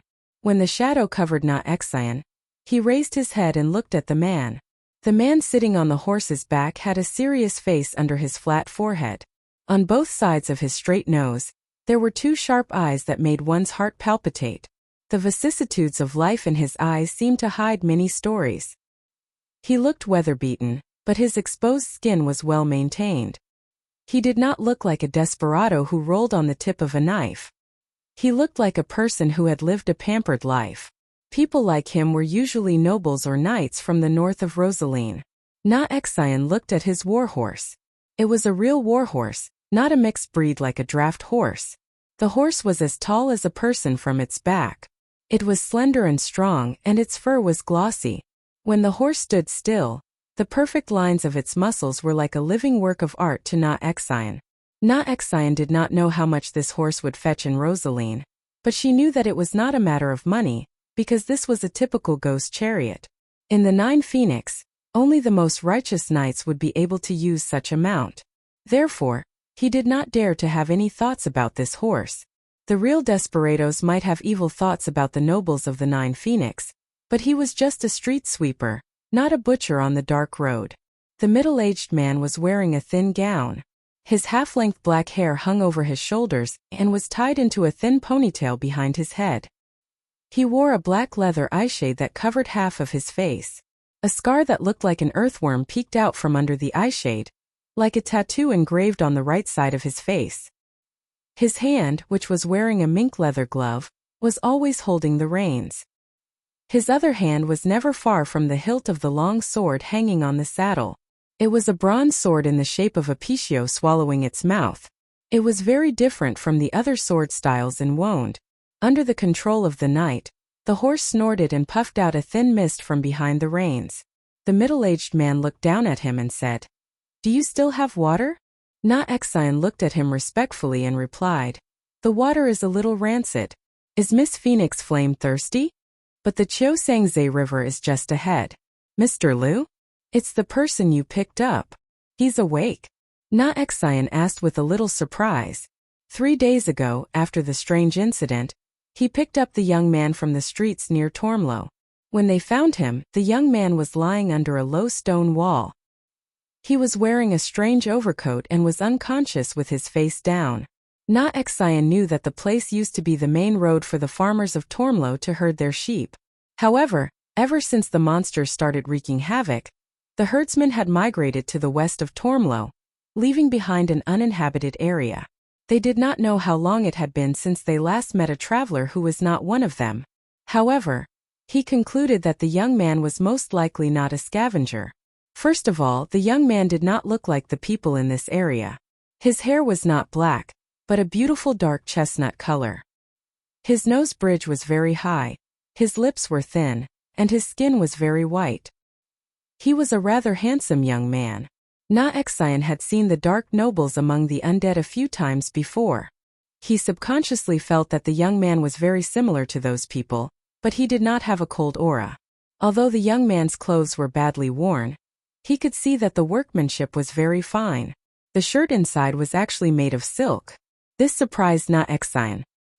He had never heard of a scavenger being so extravagant. "Not yet," the middle-aged man shook his head and replied. "But at least he is reacting to the outside world. Miss Huanghua is taking care of him. Find a way to get some water." "Then there's really no way, Mr. Liu," Na Exian replied. "We can only replenish the water supply when we reach the Quzong's river. The remaining water has been contaminated. It's fine for us servants to drink it, but that young man is obviously from a privileged family. His body is weak now. If he drinks the remaining water, I don't know what will happen to him." The middle-aged man called Mr. Liu looked at the man who was called scavenger, or vulture, by the citizens of Rosaline. The latter's body was a little hunched. It was unknown whether he was forced to live a busy life, or he was just a coward. However, Mr. Liu did not look down on the young man. He had been to many places and seen many things. He was not like those nobles who took the outside world for granted. He knew that although stealing and selling corpses to the undead was not something to be proud of, sometimes it was more important to live than to respect the dead. Some of these people were really depraved. They did things like robbers in the wild. He had heard of the butchers in the underworld. However, there were also some who were forced to survive. The young man in front of him was obviously one of them. When Na Exian saved the young man, he did not expect him to be a follower of the blind goddess. People who still had faith in the underworld were more worthy of respect than those who were completely depraved. Therefore, when Miss Huang asked to take care of the young man, he did not stop her. Moreover, He was also curious about the young man's identity. Unlike Na Xian, who had shallow knowledge, he knew very well about the human kingdom on the other side of the Sea of Dying Moon. Although the Nine Phoenix was isolated, it still maintained intermittent trade with Saint-Tossel and Erewhon through the sea route of the Sea of Dim Light. He touched his leather gloves and suddenly thought of another matter. Na Xian, I heard that you encountered a flood when you passed by the Quzong's river on your way here? Na Xian was stunned. It was as if a layer of haze covered his face when he mentioned this matter. To be honest, Mr. Liu, this matter is indeed a little strange. He swallowed a mouthful of saliva and replied, You know that I am a follower of Goddess Irene. This bad omen has made me uneasy for a long time. To be exact, this was Na Xian's last job. Although he had not saved enough money, it was enough for him to live in Rosaline with dignity. As for returning to the Nine Phoenix, he had to think of another way. It was said that the Rosaline Lord had already made preparations to retreat to the other side of the strait. The monsters would not cross the sea to attack the swift plains. As for where the undead creatures would retreat to, that wasn't his concern. The news from the front lines was that the 12 Black Moon Overlords were in a standoff with the strange creatures in the Field of Bones. It was almost a war. Although the spirits of the dead had already started to retreat, they would not lose the entire battle. He could not help but think so. At that time it was like this. As Na Xian spoke, she recalled the situation back then. Chapter 1200. When Na Xian described the scene, the two of them stopped by the roadside. A few heavy caravans pulled by tall horses were moving along the road by the edge of the forest. The ruts left deep imprints in the soft dust. In fact, when the scavengers' caravans were heading to Tormlo, their caravans were usually filled with coffins. That was why this road was called the Dark Road, or the Path of the Dead. Scavengers or vultures like them were frequent visitors to this road. However, while people looked down on their work and envied the gold in their pockets, they did not see many people shed tears on this road. It was said that these tears fell on the dust on the road. That was why the road was always so dark, as if it was always raining. At that moment the caravans were on their way back. The caravans were carrying Tormlo's specialty, black crystals. Rosaline's lord had imposed heavy taxes on these items, but they were still able to make money with the high profits. These might be the last caravans of black crystals from Rosaline. They will definitely give us a satisfactory price. Na Xian stared at his caravans and thought to himself. He had taken such a huge risk as the last scavenger to leave Rosaline and embark on this dark road. Everything he did was to make money. Excessive risks meant excessive profits. He was not a qualified businessman, but he was definitely a daring speculator with a keen sense of foresight. However, this journey did not go well. This was the trouble they had encountered when they were at Quzong's river. It was as if this journey had been precarious since the beginning. When the caravans passed by Quzong's river, they lost a horse. They also lost a caravan of goods due to the unseasonal flood upstream. At that time, he saw with his own eyes the scene of the coffins swirling and sinking into the whirlpool. He swore in his heart that he had never seen such a torrential flood. The Qiusangze River had never been a hot-tempered river, even in the season between spring and summer when the flood was overflowing. Not to mention in late autumn. After that, they were attacked by a strange monster. Although they were lucky enough to escape with their lives, they lost 2 of their guards. The compensation for the deceased was a huge sum of money. Although Xian was a scavenger, no scavenger would dare to renege on this sum of money. Someone had done so before. Not long after, the old vulture's corpse was thrown outside the walls of Rosaline. After listening to his description, the middle-aged man did not reply. Sitting on horseback, he looked towards the north. The mist under the night sky was deepening, and the entire eastern sky was faintly tinged with a layer of faint bluish purple. Silver Moon Timmies was poking her head out of the valley in that direction. Silver stars floated above the clouds, like sparkling diamonds scattered in the mud and dust at the bottom of a river. Speaking of which, it can be considered as the blessing of the goddess. Ever since the young man I saved met Mr. Liu, the rest of the journey has been peaceful.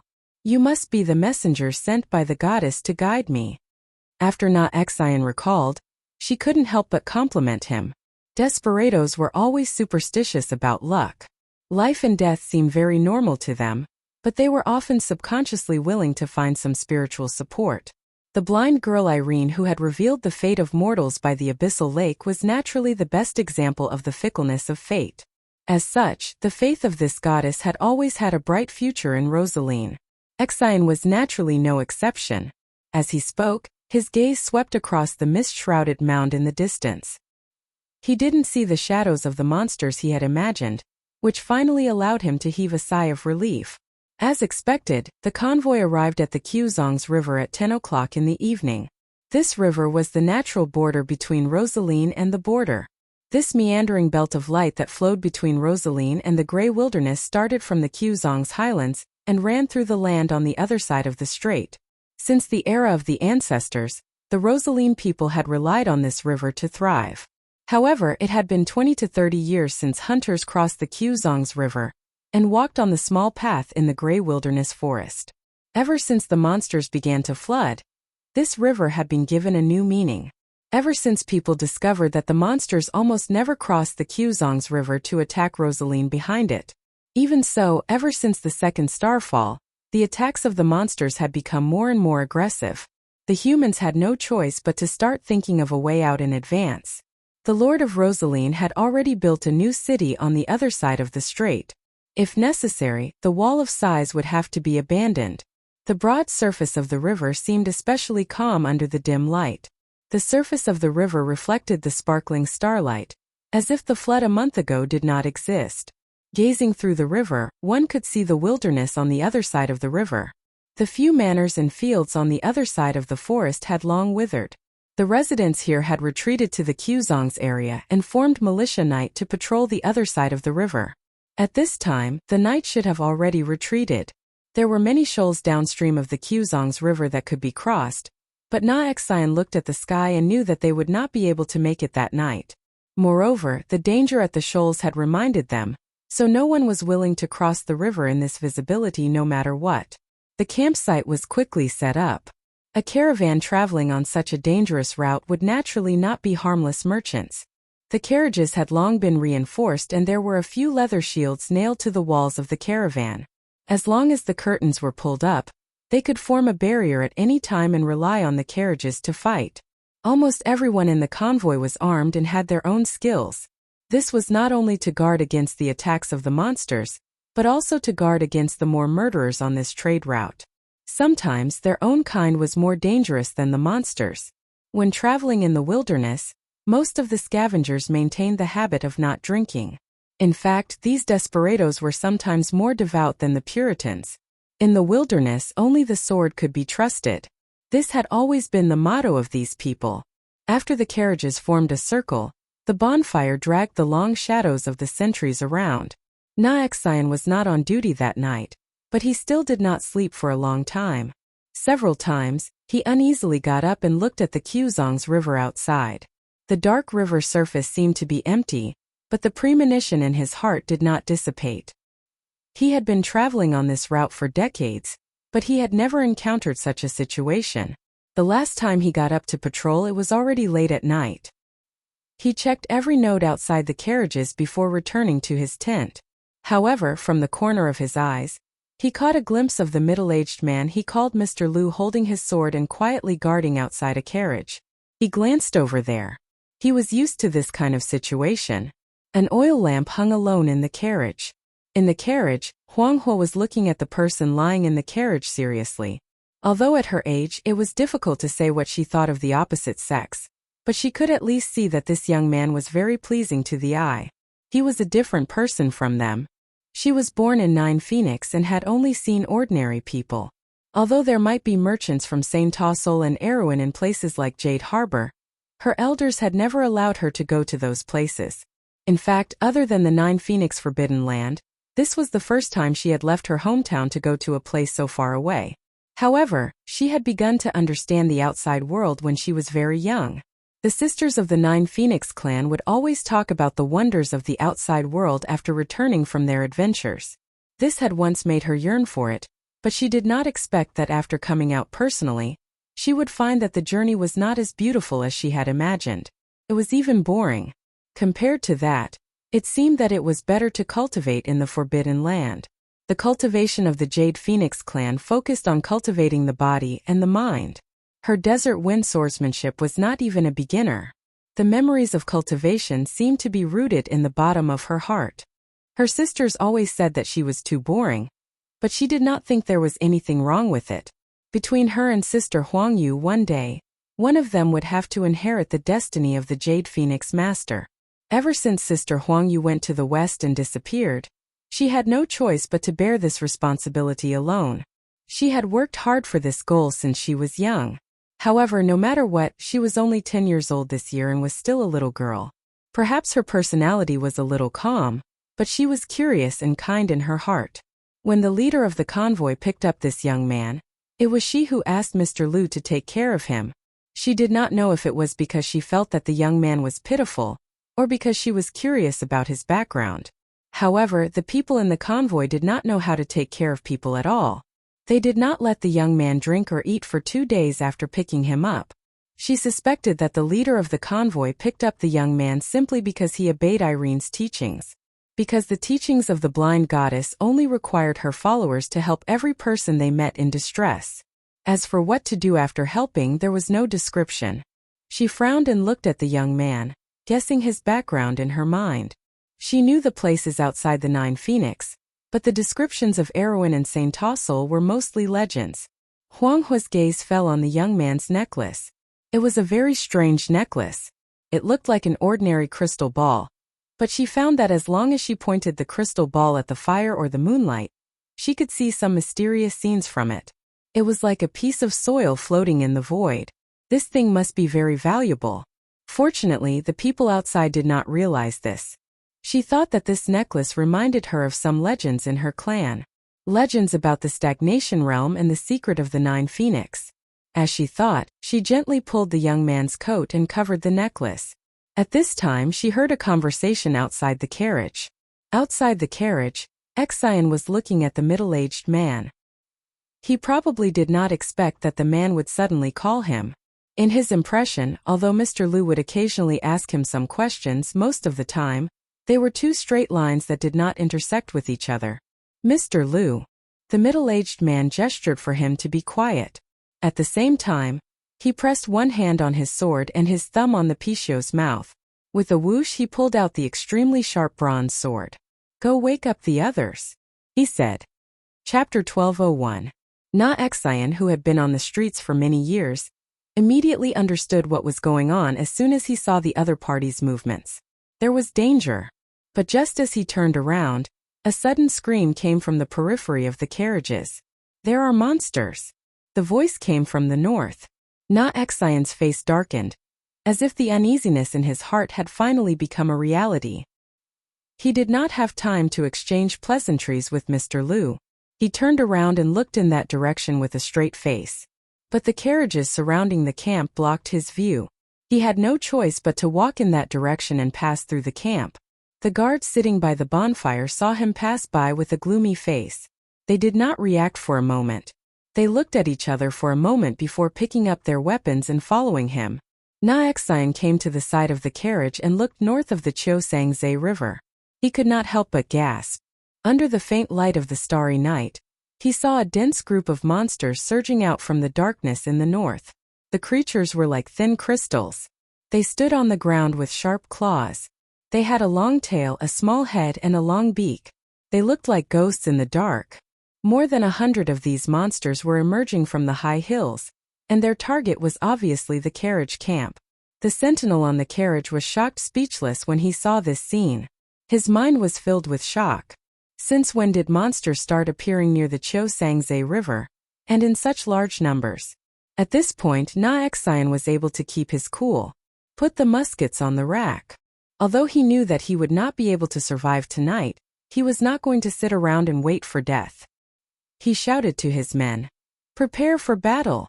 Most of the street enforcers of the underworld were fugitives. They knew that it was normal for them to lose their lives on the path of the dead. Besides, most of them were alone in Rosaline and had nothing to worry about. It was inevitable that they would feel uneasy at this moment. But after Na Exian's two low growls, they finally calmed down. Thus, the guards raised their spears and shields. Although their faces were pale, they managed to form a decent line of defense. The street enforcers of the underworld had been on this path for decades. They finally had some experience in dealing with monsters. At the very least, this line of defense formed by carriages was reliable in most cases. However, that was only if they were facing a few monsters. Against a monster tide consisting of over 100 monsters, it would only take a blink of an eye for them to devour a village, let alone a small caravan like theirs. Everyone knew in their hearts that there was no way they could survive this night. They would only have a chance of survival if they could hold out until dawn and wait for Rosalie's cavalry patrol to arrive. However, a small group of patrolling cavalrymen would not be able to save them. They would have to wait for the main force to arrive from the other side of the river. Not to mention how long it would take to reach Rosaline. They would not be able to survive the night. The members of the convoy each had their own thoughts. Wuxia didn't bother with these people. He knew that these people might not be reliable at this juncture. If they didn't know that they couldn't escape the monster's pursuit, some of them might have already fled before the battle. Suddenly, he heard a blood-curdling scream. Slightly stunned, he subconsciously turned around and saw Mr. Liu using a green cloth to wipe the ancient bronze sword in his hand. There was a lifeless corpse lying at his feet. It was one of his subordinates. Black blood was flowing out from the corpse and meandering on the sandy ground. He saw the corpse and then saw the two tall warhorses not far away. He understood and couldn't help but scold them for being idiots. They didn't think that they could afford to offend someone who could ride such horses in the wild. He nodded at the other party, indicating that he didn't have to worry. He didn't want to offend a noble of the Nine Phoenix for an idiot. Moreover, he was still hoping that Mr. Liu could help. If they could survive the night, only this noble from the Nine Phoenix would be able to change their fate. Even if they were to escape, they would definitely be able to escape with their warhorses. He still hoped that if it really came to that, Mr. Liu would save him on account of his promise to bring them along. Mr. Liu, on the other hand, looked indifferent and nodded at him. Wuxia turned around. His subordinates and guards were very indifferent to the death of their comrade. The underworld was a lawless place. Here there were only fights between the strong and the weak. There was no right or wrong. Moreover, they didn't even care about their own lives now. How could they care about the lives of others? There were some who looked greedily at Mr. Liu's two warhorses, but when their gazes fell on the latter's ancient bronze sword, they resentfully retracted their gazes. Crossing a few miles of open space was just the blink of an eye for the strange monsters, not to mention that they were looking down from above. When the guards saw the thin and abrupt figures moving in the darkness, they couldn't help but fire a few shots. Flames suddenly appeared in the darkness. The light of the magic crystal fragments and the burning gunpowder shot far away, as if a giant dragon was spitting fire. These firearms came from Hazel and Osgang. They were sealed in crates and transported from a distant world by Nine Phoenix's fleet. Just like in the 10 Cities area, these powerful weapons that ordinary people could use were also highly sought after by mercenaries and merchants on the swift plain on the other side of the Rosaline Strait. Since more than 10 years ago, they had gradually flowed into the hands of black market merchants and desperados.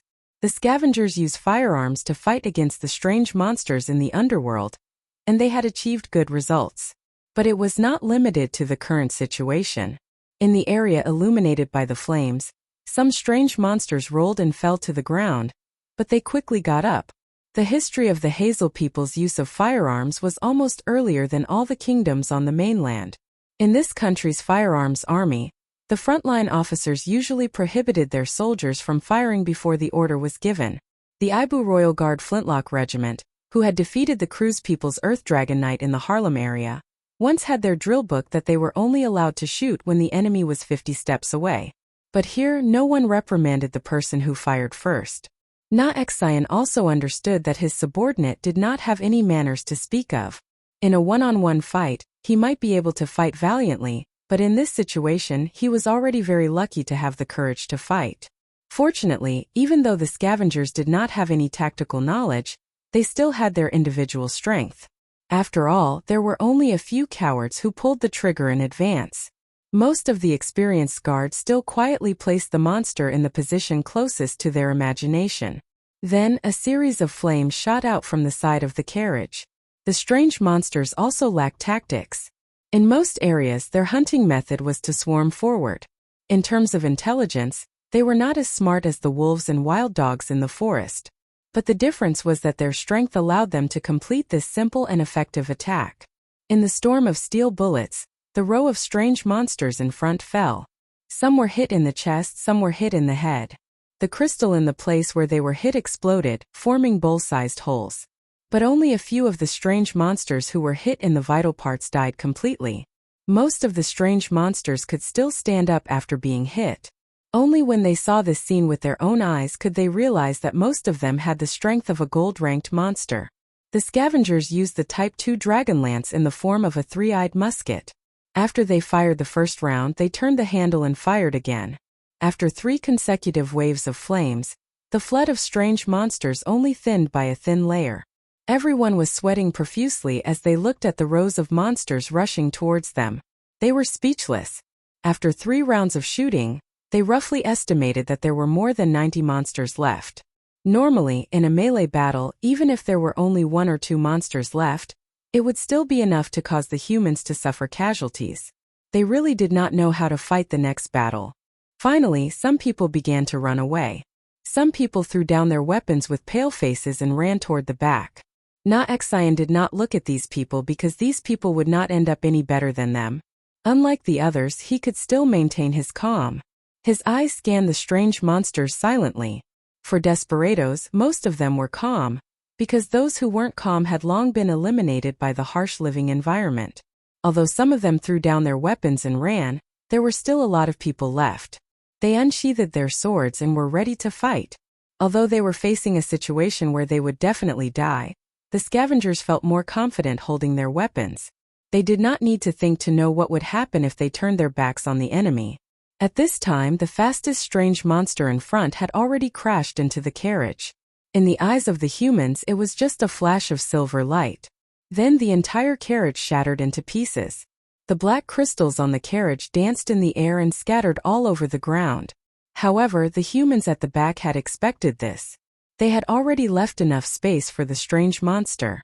At this time, they swarmed forward and were prepared to use the human wave tactic to hold back the strange monster. This tactic was the result of the scavengers' valuable experience after many years of fighting. The strange monsters were brainless and liked to charge forward. They would always fall into the trap set up by the humans in advance. However, this time the scavengers had miscalculated. It was not that the strange monsters had suddenly become smarter, but they had never expected to encounter such a big situation. The spirits of the dead of Madara had been fighting against the strange monsters in the south of the Sea of the Dead Moon. For many years they had been losing ground. Rosaline's scavengers had mocked these skeletons more than once, thinking that they had probably lost their brains after turning into skeletons. As a result, they had become rusty and could not even defeat the brainless strange monsters. At this moment, Rosaline's scavengers understood the predicament that the spirits of the dead were in. Chapter 1202. In the Land of Bones, the biggest problem for the spirits of the dead in Madara was that when the number of monsters was several times greater than their own, any strategy would be useless in the face of a flood of crystals. And at this moment, their reckless battle tactics became the best choice. The guards in the camp had just swarmed forward, but 7 or 8 monsters had already rushed into the camp. These desperados from Rosaline were at most at the peak of the silver level. After all, if they were better, they would not have to suffer like this. Even on the other side of the strait, there were many lords waiting for them to be their retainers. A silver light flashed in the darkness. The claws of the monsters were very long, almost disproportionate to their bodies on the ground. The 4 claws were like 4 crystal blades.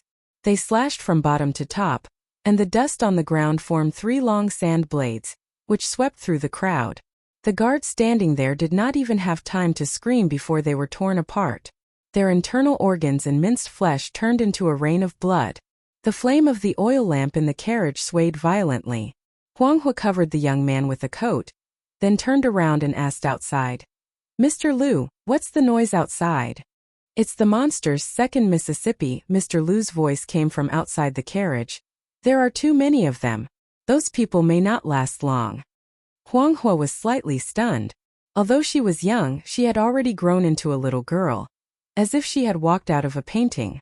She frowned slightly and pursed her lips. There was a trace of seriousness on her face, and her eyebrows were full of solemnity. She asked confusedly, "Mr. Liu, isn't this the Quzong's river? Why are there still monsters here?"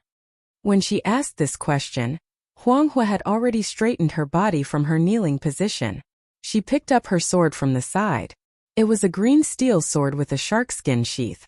There was a flying phoenix sword tassel on the hilt and 2 green jade beads on it. Mr. Liu's reply immediately came from outside the carriage. Something might have happened upstream of the Qiusangze River. Second miss, these people came about 17 or 18 days ago. There was still a flood in Luosaline after the fall. I think this might not be a natural phenomenon. Huanghua silently put on a pair of black leather gloves. It was unknown what kind of strange beast the gloves were made of. There were 9 phoenix patterns on the surface of the gloves, and between the patterns there were flashes of fire. The gloves wrapped around her small hands, making them look as if they had grown bigger. There was a fine jade in each of the palms of the gloves. She gently rubbed the jade, and the veins on the gloves immediately became bright golden red. The little girl tilted her head and asked, "Then why didn't Mr. Liu warn those people beforehand?" Although her voice was childish, her tone was very serious. "Let me warn you in advance. They might cross the river overnight. I can guarantee your safety here, but it's hard to predict what might happen to the carriage on the river," Mr. Liu replied. "This may not be a good thing for them." Huanghua replied, "Mr. Liu, please go and save them. I'll be right out." Surprisingly, the voice outside the carriage did not object. The latter only nodded and said, "Second miss, please be careful. The way of the Jade Phoenix depends on one's heart. The sword of the Hellfire Red Lotus will never retreat in the face of an enemy." "Mr. Liu, I understand." The voice in the carriage answered cleanly. Mr. Liu nodded and turned to look into the camp. Inside the camp, a rain of blood was falling. Although the scavengers of the underworld called themselves outlaws, few of them would not bow their heads in front of the Real God of Death. 7 or 8 monsters that had rushed into the camp tore a hole in the line of defense of the carriages. Everyone who witnessed this scene felt as if they had been doused with cold water from head to toe. The survivors immediately lost their courage. Although they did not throw away their weapons, they were in a mess. Naexian could not help but feel cold. Although he had expected this, he did not expect it to happen so quickly. He knew that once the line of defense collapsed, everything would be over. As long as the monsters rushed through the carriages, Luosaline's cavalrymen would only need to collect their corpses the next day. There might not even be corpses left. At this moment he did not have any thoughts in his mind. He had even thrown the little scheme from before to the back of his mind. Just as he was about to close his eyes and wait for death, a bright cold light suddenly flashed in the dark night. Naexian subconsciously turned his head. Coincidentally, he saw the ancient bronze sword in Mr. Liu's hand that seemed to be able to split space. The sword seemed to be able to attract people's attention, causing them to ignore everything else in the world. In their eyes, there was only the tip of the sword left. The sword moved forward and split a mutated monster into 2. The terrifying monster that they needed more than 10 people to barely restrain was cut in half like a chicken or a pottery dog under this sword. The shattered crystal shards flew in all directions. Naexian could almost see the monster wailing in agony in his eyes. The upper and lower halves of its body fell backward and landed heavily on the ground. Then, as if he was singing and dancing, Mr. Liu circled the sword around his body. A white light flashed from all directions. 3 monsters that were pouncing in this direction immediately screamed and flew back the way they had come. When they landed, their sharp crystal heads had already landed on the ground. He took another step forward. Under everyone's gaze, the sword in his hand was like drifting snow, landing on the monsters one by one. Each ray was faster than the previous one. In the end, only a vast expanse of white sword light was left. It was as if snow had fallen on a mat and sealed 1,000 miles of ice. Naexian's eyes reflected the bright sword light, but his mind was blank. This was because he was not a native of Luosaline. He was from the 9 Phoenixes. Steel Soul Sword Sect, Steel Breaking Force Drifting Snow Sword. Before he could speak, someone had already cried out, "The realm of Celestial." Sword techniques were close to the path. After communicating with Celestial and comprehending Dharma and Logos, one would enter the realm of Celestial. From then on, a mortal would grasp the power of the rules. It was a realm that no mortal could enter. As far as they knew, in the entire Luo Celine, only the leader of the Lord's Guards had such a standard. However, that person came from the other side of the Sea of Dim Light. He did not call himself that. According to the latter, the humans on the west side of the mainland called this step of comprehending the rules the elemental realm. Of course, no matter what the name was, it was extremely impressive for a powerful person to be able to reach this step.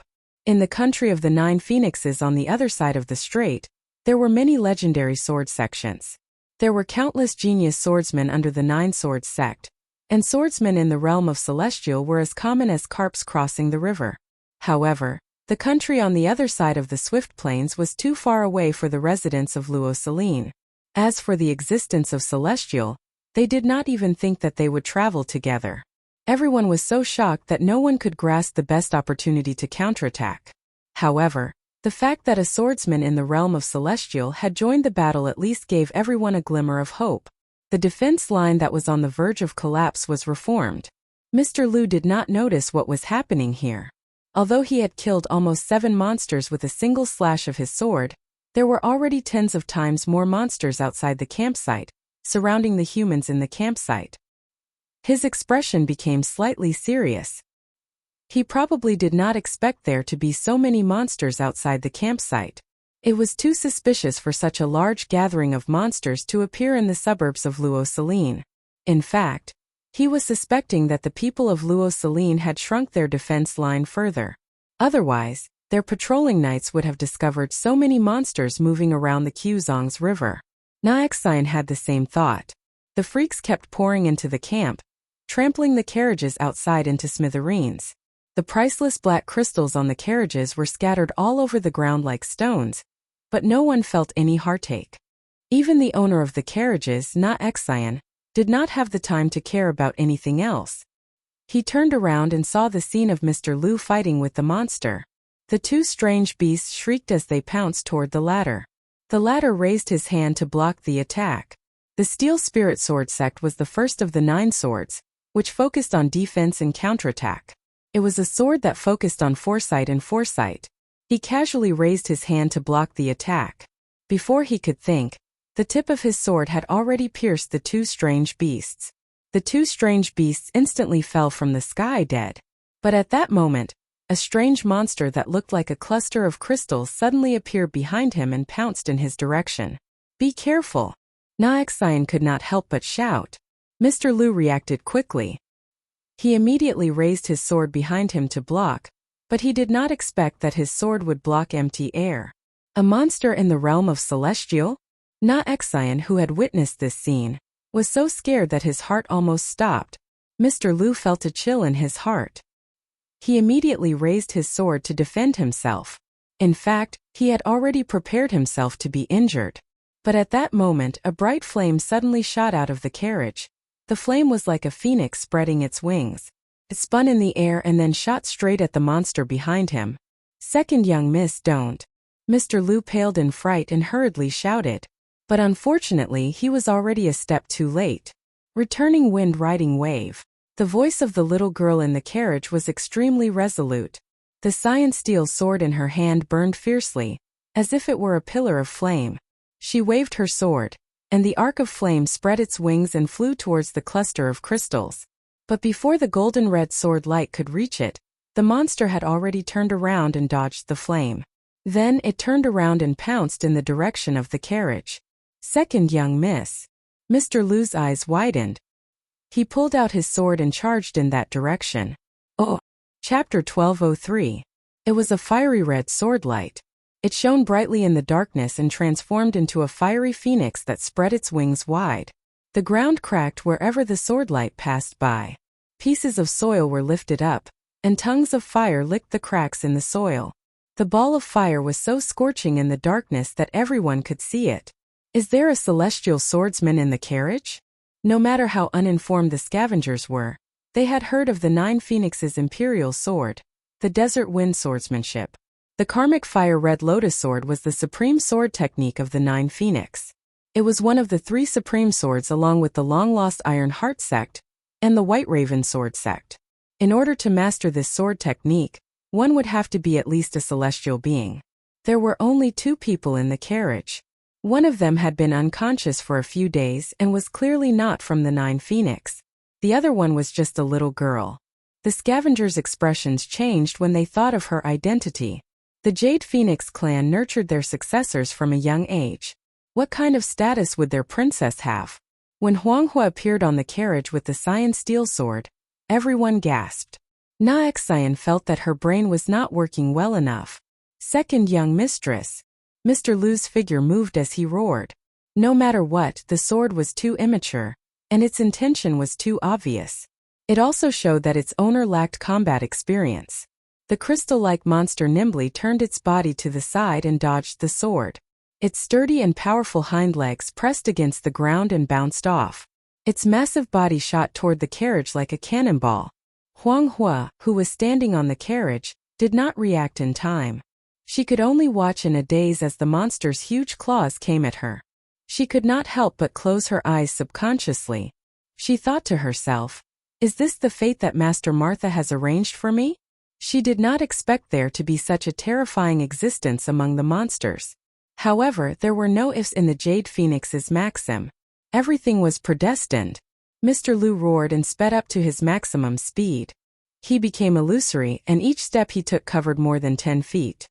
He looked like a beam of white light, but he was still 1 step away. He could only watch as the monster swung its claws down. Na Xian swallowed a mouthful of saliva and felt her throat go dry. Never in his wildest dreams would he have imagined that he would witness the death of a 9 Phoenix crown princess in front of him, nor did he imagine that he would be lucky enough to die on the same battlefield as someone with the bloodline of the Jade Phoenix clan. He really didn't know whether this was too fortunate or not. The crystal blade-like claws brought about 4 long vortexes in the pitch-black night. The wind from the blades had already arrived, blowing Huanghua's long black sandalwood hair away from her snow-white skin. Na Xian stared fixedly at the scene. For some reason, he felt as if he had heard a sharp, ear-piercing sound. It was like the shrill sound of a sword scratching a tile. It made the roots of one's teeth tingle. Time and space seemed to be stretched at this moment. Suddenly, there was a strange sense of disharmony on the battlefield. Phoenix Fire saw many silver lines appear in front of her. These lines intersected with each other, forming an invisible wall that shone with a faint light. Above this transparent wall, there were some places where the space was extending in all directions, and some places where the space was compressing towards a certain point in the center. They contradicted each other and were extremely strange. As someone who could also sense the celestial being, she could see some clues from these lines of law. The path of the Jade Phoenix was about nirvana and rebirth. It had a deep understanding of the path of extremity, or the so-called existential power that the people of Wonde called. And Phoenix Fire clearly felt a vast and ancient aura from the point where the intersecting silver lines converged. Up and down were the 4 directions of the universe which had been the universe since ancient times. This was the path of extremity. At this point, the strange monster's claws seemed to have hit the most unshakable thing in the world. When Na Xian heard the ear-piercing sound, everyone saw his huge claws bend back unnaturally and break from the middle. Phoenix Fire's eyes widened. The moment she drew her sword, she knew that the strength of this monster was even above Mr. Lu, who was traveling with her. Mr. Lu was one of the most outstanding disciples of the Yunsheng sect. At the age of 27, he had already entered the celestial being realm. Now he had even touched the threshold of the path of extremity, enlightenment. Then, shouldn't this strange monster also be at the path of extremity? But at this moment, because it had hit an invisible wall, it shattered into pieces. She watched as its head, chest, and right forearm were all mixed together. Extreme fear appeared on its long and narrow face. Then there was a bang sound. Just like a fragile object, the fragments flew everywhere and broke into pieces. Crystal shards fell to the ground in a clatter. Everyone was stunned. Their expressions were as if they had seen the end of the world. But things were not over yet. Then, a spiritual shock wave spread out from this transparent wall. It was like a ripple that was expanding, extending to every corner of the entire battlefield. Before the scavengers could react, they were hit by this ripple. They only felt a tightness in their chests, and then they flew into the air. They flew for more than 10 meters before landing heavily on the carriages that had been trampled by the strange monsters. These people only felt a buzzing sound in their heads, but their hearts were not blank. After stepping into the silver stream, it was the first time that humans understood the category of power. In their hearts, they naturally understood that this was the unconscious counterattack of the strong spiritual world. Another thing that the strange monsters were good at was spiritual shock. Obviously, they had overplayed their hand just now. But the problem was, what kind of god is this? The counterattack of the consciousness can affect the material world and send them flying? Everyone could not help but be shocked. Could it be that the one who is waking up is actually a god? The humans were not the only ones who were sent flying. Wherever the spiritual shock wave passed, the strange monsters were also sent flying. Then they fell on the open space outside like rain. Angry screams immediately rang out. Naexian looked at this scene dizzily. He had been sent flying by the shock wave and landed on a carriage. The back of his head hit the shaft of the carriage heavily. If he had not been at the lower level of the gold stream, he would have fainted. But he was different from the others. Probably because his strength was higher than almost everyone else, Naexian could clearly feel that the shock wave came from the carriage. There was only one person in the carriage. That young man. He was shocked. What on earth did I save? Huanghua blinked and looked at the young man lying on her carriage with some confusion. Brando was waking up. Although he only blinked his eyes slightly. It's him. When Huanghua saw this scene, this thought immediately flashed through her mind. Second miss. Mr. Lu came to her side in a flash. In fact, under the previous shockwave, he was the only one who did not retreat. But even so, his face was terrifyingly pale. He could not help but look into the carriage subconsciously. He felt more from the blow just now. It was not only the impact from the spiritual world and the world of consciousness. In fact, at that moment he felt as if he had fought with a top swordsman. The other party's swordsmanship was so terrifying that he almost collapsed. Even his teacher did not have such terrifying strength. In the confrontation in the spiritual world, he could only see the other party's back. But this back alone was enough to make him unable to resist at all. But the pride of a swordsman made him use his sword. It was only one sword, but he was defeated. But even if it was a defeat, it was enough for him to benefit a lot. He wiped the cold sweat on his forehead.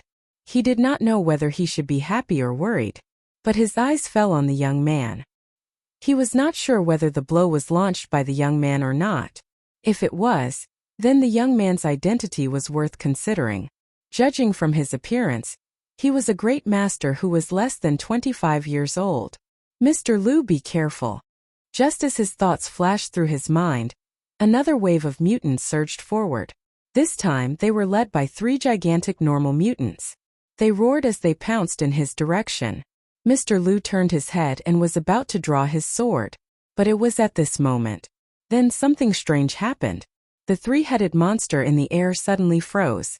It was as if they were held by an invisible hand and nailed to the transparent wall. Huanghua and Mr. Lu, who had witnessed this scene, turned their heads subconsciously. They saw Brando slowly sit up in the carriage. In the darkness, the mountain wind blew from the pine mountains. Brando knew that this was the summer wind from Buchi. It came from the other side of the kernel. Every summer it would come as usual. When the wind passed through the pine forest, the sound was like the waves of the sea rustling. It was as if the pine needles were blowing and falling in the forest. The moonlight was like a flower, shining on the vast hills. The Roman's back seemed to be still in front of him. The merchant girl's hair was his last memory. He stood outside the gate of the old house. He looked at the rows of undead coming from the mountains. Their white bones flickered with white phosphorescence under the night sky. The black nether steel swords in their hands were engraved with the emblem of the Bramante Black Rose. It was so eye-catching. This scene was clearer than the 2 historical experiences. But he suddenly could not remember the name of the necromancer who commanded the attack on Buchi. His memory became so blurry. It was as if the bits and pieces of Sophie were merging into a deeper thought. Chapter 1204. This scene was clearer than the 2 historical experiences he had experienced. But he suddenly could not remember the name of the necromancer who commanded the attack on Butchie. His memory became so blurry, as if every bit of information about Sophie was fusing into a deeper thought. This was simply unimaginable to him in the past. Because Erewhon's shame and regret were deeply engraved in the hearts of every Erewhon player. But at this moment, his heart was a little calm. In his eyes, what he saw was not the sea of bones in Madara, but a pile of rotten bones that could be turned into ashes with a wave of his hand. They were just ants. Let's just let them fade away with history. He waved his hand gently, and the undead in the mountains and plains were turned into dust. He dominated everything in his dream. Not only these chickens and dogs, but even the dream was shattered. The mountains and the wind, the stars and the moon, the hills and the pine forest, they all disappeared one by one. Then he vaguely heard the sound of something shattering, like a crystal cup falling on the ground. At that time the dream had already turned into nothingness. Brando blinked and moved his eyelids with difficulty. His body seemed to have become extremely unfamiliar. He understood that it was because his muscles were a little stiff from the long period of sleep, but he suddenly recalled that he actually understood what had happened to him while he was asleep. At the moment when he woke up, his heart seemed to have naturally produced this kind of understanding. 74 hours, 14 minutes and 21 seconds. After hibernating for 3 days, his body showed signs of self-perfection. This was the most important step of a perfect body. Brando's mind flashed with this thought, and he was shocked. In the past, the players had to rely on the war slate to simulate this step, but he had already achieved it at the peak of the Supreme Realm. He did not know if this was because of his experience in the game, but his body's memory would not be wrong. He had hibernated for 3 days. This was an indisputable fact. He was thinking about this problem, and then he heard a sharp cry and the sound of blades clashing. Battle? Danger? Almost naturally, Brando raised his right hand. Just a moment ago, he was still struggling to control his stiff body, but when danger arrived, as if it was an instinctive reaction, the familiar power had already surged out of his body. Part of that power belonged to him. The power of the Frost Earth Guard. Grip of frost soil. When Brando opened his eyes, a few crystal clusters entered his vision. He looked at them and gently clenched his hand. The strange monsters that the guards thought to be incomparably powerful suddenly froze in midair, as helpless as insects. As Brando familiarized himself with his body, he slowly turned his head to look at them. These crystal bodies could no longer withstand the power in his hands and began to crack and shatter. The crystals on their bodies fell off in large chunks and fell to the ground. Brando flipped over and jumped off the carriage. He gently tossed the thing in his hand, and the strange monsters that could not be any more dead were thrown to the side by him like garbage. He swept his hand forward again, and a cold light swept forward. The strange monsters that were surging towards him were all cut in half. More than 7 strange monsters were cut in half at the waist and rolled on the ground. Then he raised his head and swept his gaze across the entire battlefield, causing the entire battlefield to become solemn. This was the power of the flaming blade Odorfice. The hundreds of strange monsters on the periphery looked at Brando, who was surrounded by them with flickering eyes. They were originally a little afraid. But the moment Brando displayed the power of the holy sword, the red light in their eyes suddenly became brighter. They screamed as they rushed towards Brando as if they had gone mad. The scene stunned Na Exion and all the scavengers. Although they had not recovered from the shock of Brando's attack, the scene in front of them was obviously more exciting. They saw with their own eyes that a powerful swordsman like Mr. Liu, who was in the celestial realm, could only protect himself when he was surrounded by strange monsters. They did not know how this young man was able to enjoy such treatment from these strange monsters.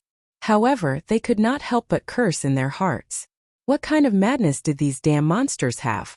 Why did they suddenly seem to go crazy? Mr. Be careful. Brando heard a young girl's childish voice reminding him behind his back. He was not unfamiliar with this voice. Before he woke up, he had heard this voice more than once. The owner of this voice sounded very young, but she was very mature and steady. She did not have the childishness of an ordinary little girl at this age. Moreover, the way she organized her words was a little strange. It was very different from Won's habits. It made him feel very close to her, although he did not know where this feeling of closeness came from. However, Brando did not turn around at this time. He knew why these strange monsters suddenly went crazy. They should have sensed the aura of Oderfice and Halin Gaia in his body. Brando looked coldly at the strange monsters that were swarming towards him in the darkness. In the eyes of others, he was scared silly. Na Exion felt that if she were in the young man's position, she would not only be scared silly, but she might have wet her pants. In other words, Brando was at least considered to be more courageous in her opinion. However, among all the people present, only Mr. Liu remained motionless. He looked at Brando with a complicated expression. The attack from Brando had only engraved a sentence in his mind. The ultimate person, the heavenly realm. Bastard of the twilight. Brando only squeezed out this sentence from between his teeth. Looking at these strange monsters, new hatred and old hatred surged in his heart at the same time. If it was said that he was not likely to find trouble with the Twilight Dragon at this time, but these descendants of chaos were nothing in his eyes. A faint light appeared in his hand, and the slender and beautiful shallow sea sword Cinna appeared in his right hand. A golden red light flashed in his left hand, and Oderfice's long and sharp blazing blade appeared in everyone's vision. The scavengers did not see how the two swords appeared in Brendel's hands, but he was already holding them and speaking softly. "You're right, Cold Wind." To the residents of Rosaline, it was really difficult to understand what a storm of ice and snow was. There was almost no winter south of the strait, and the Swift Plains was a world that was like spring all year round. The legends and songs that came from the north of the Tsang Mountains about the biting cold wind between the mountains could not describe a real and harsh nature to the locals who had never seen frost and snow. But at this moment, they began to understand why the mountain people in the north were so eager to invade the warm land in the south. A piece of sword-like ice shards appeared behind Brando. He stood there, and the silver lines of rule naturally formed the winter throne behind him. In the eyes of the Rosaline people, it was the symbol of the unity of man and nature. The sun, moon, stars, wind, frost, rain, and dew, everything in nature was the heavenly way. Brando waved his hand, and a biting cold wind was formed out of thin air. The ice shards turned into streaks of cold light that whizzed past everyone. Cinna couldn't react at all. When she turned around and shuddered in the sudden drop in temperature of more than 10 degrees, she widened her eyes and saw that the ice shards were like sharp swords that plowed the ground wherever they passed. They directly swept past dozens of monsters. The powerful monsters on the Black Road were as fragile as delicate glass under the cold light, shattering into countless crystal shards in an instant. At this moment, the relationship between the slayer and the slain had been reversed. The monsters without much intelligence screamed and charged at Brando. Only about a third of the lucky ones could charge through the intertwining light of death, howling as they pounced at Brando in the center of the camp. But Brando didn't even look at them. He didn't even raise his head. He only turned the tip of Frost-Chant Cinna in his hand and stabbed it into the ground below. With a loud crash, countless sharp icicles burst out of the ground like a blooming rose, with Brando's sword as the center. Almost every sharp icicle was aimed at one of the monsters, and their fates were predictable. Even if they could dodge in midair, the speed at which the icicles burst out of the ground was enough for them to react in time. It was like streaks of white light piercing through the ground. Then, everyone could only see countless broken crystal bodies being thrown high into the air or impaled on the icicles. There was no exception. A moment later, cracks appeared on the icicles, and they collapsed with a loud crash, turning into ice shards that melted into a puddle of snow in a few minutes. After the cold wind passed, only a few dozen crisscrossing trenches several meters wide were left on the ground. Brando silently sheathed his sword. He wore a worn-out windbreaker with a dirty shirt and waistcoat inside. He also wore wrinkled breeches and was missing one of his riding boots. He was barefoot and looked like a beggar in rags as he stepped on the ground. But at this moment in the silent camp, everyone's gaze fell on him strangely. For a moment no one could say a word. Only the howling of the wind could be heard in the wilderness. He raised his head and glanced at these people. When his gaze fell on Mr. Liu, he was slightly stunned. 9 Phoenix. P.S. The main reason for writing 9 Phoenix was to pass through Madara. Because it was mentioned before, I wrote it along the way so this plot might not be too long. Also, gentlemen, please let Phoenix go. She's just a child. Also, recently I've been researching mobile games with my friends and helping with game planning. I've been a little busy, so I update later every day. Chapter 1205. So this place is called Rosaline, and Madara is to the northwest? How far is this place from Nine Phoenix? Brendel sat on a toppled carriage and took a water pouch from a respectful guard. He took a sip, and the water was mixed with the sweet taste of strong liquor and the fragrance of some kind of grass. It seeped into his dry throat that felt like it was about to burn, and it immediately made him feel refreshed. He did not drink in the past, but after coming to this world, his habits changed a lot. According to the Saint Tossel, he had changed from a boy to a man. He scoffed at this saying because he knew that a certain elven lady loved alcohol as much as her life. This was just an excuse for her to express her stance on alcohol. Brando looked into the distance. The night was cold as water, and a gentle breeze blew past the messy caravan camp on the banks of the Quzongs River, bringing with it a sense of desolation. The goods on the carriages were scattered all over the ground. The guards had to think of a way to pick up the black crystals one by one and gather the carriages that were not damaged. Even though they had repaired some of the carriages at the last minute, there were still more than a third of the original number. A large amount of black crystals could only be piled up on the ground like a small mountain. The black surface of the crystals shimmered dimly under the light of the fire. He already knew that these people were merchants on this road. In many places in Vaunt, there was no difference between merchants and bandits. In civilized areas they behaved well, but once they were in the wilderness, killing and robbing happened from time to time, and no one could do anything about it. From the aura of these people, it was obvious that they had done such things before. According to them, they traded between Rosaline and Tormulo mainly with the spirits of the dead. The spirits of the dead were the spirits of Madara. These people also knew the name of the Roman Tua Black Rose, but according to their description, this place was south of the Sea of the Dead Moon, but they did not know the exact location.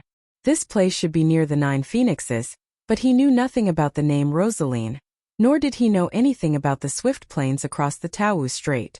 All he knew about the Nine Phoenixes was its name and many legends.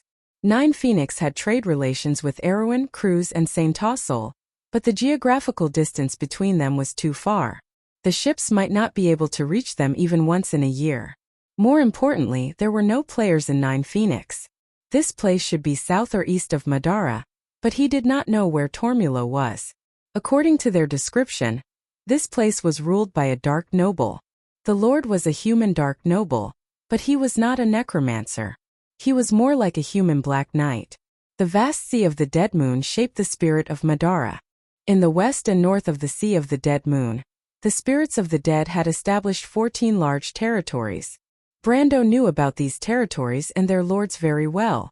However, on the other side of the Sea of the Dead Moon the situation was different. Even the spirits of the dead themselves did not know where the borders of the Black Rose of Bramanto were located. Using the term territory was not very accurate. This was because when the empire was established, the Kingdom of Darkness was a loose concept. The spirits of the dead had their own way of governing.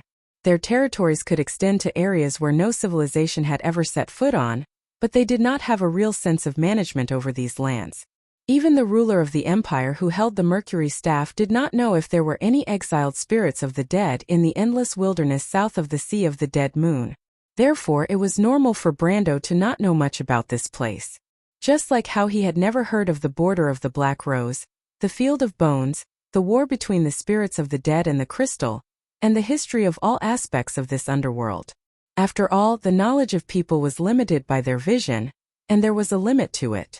However, when these people mentioned the war between the spirits of the dead and the crystal, which was what they called the monsters, it reminded him of something. In history, in the Second War of the Black Rose, the ruler of Madara had mobilized mercenaries from the Sea of the Dead Moon to participate in the war. These dark mercenaries had been through hundreds of battles and caused a lot of trouble for the players of Erewhon, but the players knew very little about them. Now it seemed that these dark mercenaries should have come from the Field of Bones. This news made Brando a little excited. Since the will of the Mercury staff could affect this place, it meant that it was not too far away from the core area of Madara. However, to pass through Madara or to take a boat back to Wone through the Nine Phoenix, this still needed to be considered. After all, He did not expect that the space-time rift would send him to this remote area in the Amber Sword. He raised his head, and his eyes fell on the leaders of the caravans who were somewhat in awe of him, or rather fear. He already knew that the leader was called Na-Exian, and not far from him were two people of the Nine Phoenix. One was surnamed Lu, and the others called him Mr. Lu, and the other little girl was called Phoenix Flame. Phoenix Flame. This was the surname of the Nine Phoenix royal family. Brando knew about this because Yak's fiancée Yura was also a descendant of the Jade Phoenix family. The blind girl's original name was Huangyu, and it was no secret in later generations. And these two people were not simple. Mr. Lu should be the little girl's guard. Both of them had the strength of elemental activation, and the former had already touched the threshold of elemental enlightenment. Such people, even in countries like Cruz and Fanzin, were second to none. And the little girl looked even more childish, but she had already stepped into the elemental activation realm. This talent really shocked Brando a little. After all, he had the system on. Ordinary geniuses would have to be at least 30 years old to set foot in this field. Compared to this little girl named Phoenix Flame, Gretel in history was nothing. Such a person could not be a nameless person in history. It was just that he knew too little about the Nine Phoenix, so he could only secretly keep an eye on her. However, he was a little surprised that with Phoenix Flame's talent, she should be a chosen one, but the latter had no flaws. Her intelligence was normal, and her EQ was also very high. Although she was a little mature for her age, if this was a flaw, then Martha was a little too biased. With such doubts in his heart, he looked at the others. With his current strength, he could see that the caravan strength was around the silver level. This strength was not worth mentioning in his eyes, but it was a little eye-catching when placed next to a smuggler. In Erewhon, the strength of a silver level was enough to become a knight by the side of some lords. Even in a few big empires they could become a mercenary with status. It would not be a problem for them to even get the position of a lieutenant in a regular army. There was really no reason for them to become fugitives. In other words, if this caravan was not special, it could only mean that the average strength of the Rosaline area might be higher than that of the empires. Of course, to these people, Rosaline did not seem to be a prosperous area, and the population was not large. Similar places could be found in Saint-Tassel and Cruz, because the people there worshipped martial arts, and their strength might be far higher than that of the other places. However, Brando could make out some clues from these people's descriptions. Rosaline and the Swift Plains faced each other across the Tawu Strait. This place actually had no connection with Madara, and was more influenced by the Nine Phoenix culture. However, this border area was much more barren than the Swift Plains. This showed that the strength of the Rosaline Lord could not be compared to the other lords of the Swift Plains. Otherwise, the latter would not have any reason to guard this barren place. After asking, he found out that the ancestors of this lord had migrated across the strait to this place 170 years ago. As for why they migrated here, the reason was self-evident. However, this was far from over. Brando found out from Na-Exian's description that the Swift Plains was not even close to the Nine Phoenix. To the rich and powerful people of the Nine Phoenix, the disputes in these border areas had nothing to do with them. It was not because they were arrogant but because they did not pose a threat. Hearing this, Brando had a rough idea of the Nine Phoenix's strength. He thought to himself that it was no wonder the spirits of the dead did not expand to the east. After all, the skeletons of Madara were not brainless zombies. However, Na-Exian's words made him feel a little troubled. Rosaline and the Swift Plains faced each other across the sea, and the Swift Plains was not within the territory of the Nine Phoenix. If the distance between the two was too far, then he had to seriously consider the feasibility of taking a boat from the Nine Phoenix back to Wonde. To be honest, he did not really want to return via Madara. Other than emotional factors, the hostility of the spirits of the dead towards the living was also a problem. Furthermore, crossing the Dead Moon's territory by land required more time and preparation than by sea. There would be many dangers along the way. Even if he was not afraid of these dangers, he knew that the Second War of the Black Rose between Erewhon and Madara was imminent. Furthermore, he did not know how long the seal that Miss Tada and the rest sacrificed their lives to complete would last. He was burning with anxiety and could not afford to waste too much time on the road. Seeing him frown slightly as he sat in the carriage, no one dared to speak. They had not even asked about Brando's identity, because the scattered corpses of the monsters outside the camp were the best proof of this young man's identity. There were close to 100 monsters, and all of them had died under this young man's sword. Thinking back to that scene, the guards in the caravan did not know if they were dazzled or frightened. Oh! Chapter 1206. However, the guards still looked at Brando with admiration and respect. After all, the former had saved their lives. I wonder what kind of temper this lord has.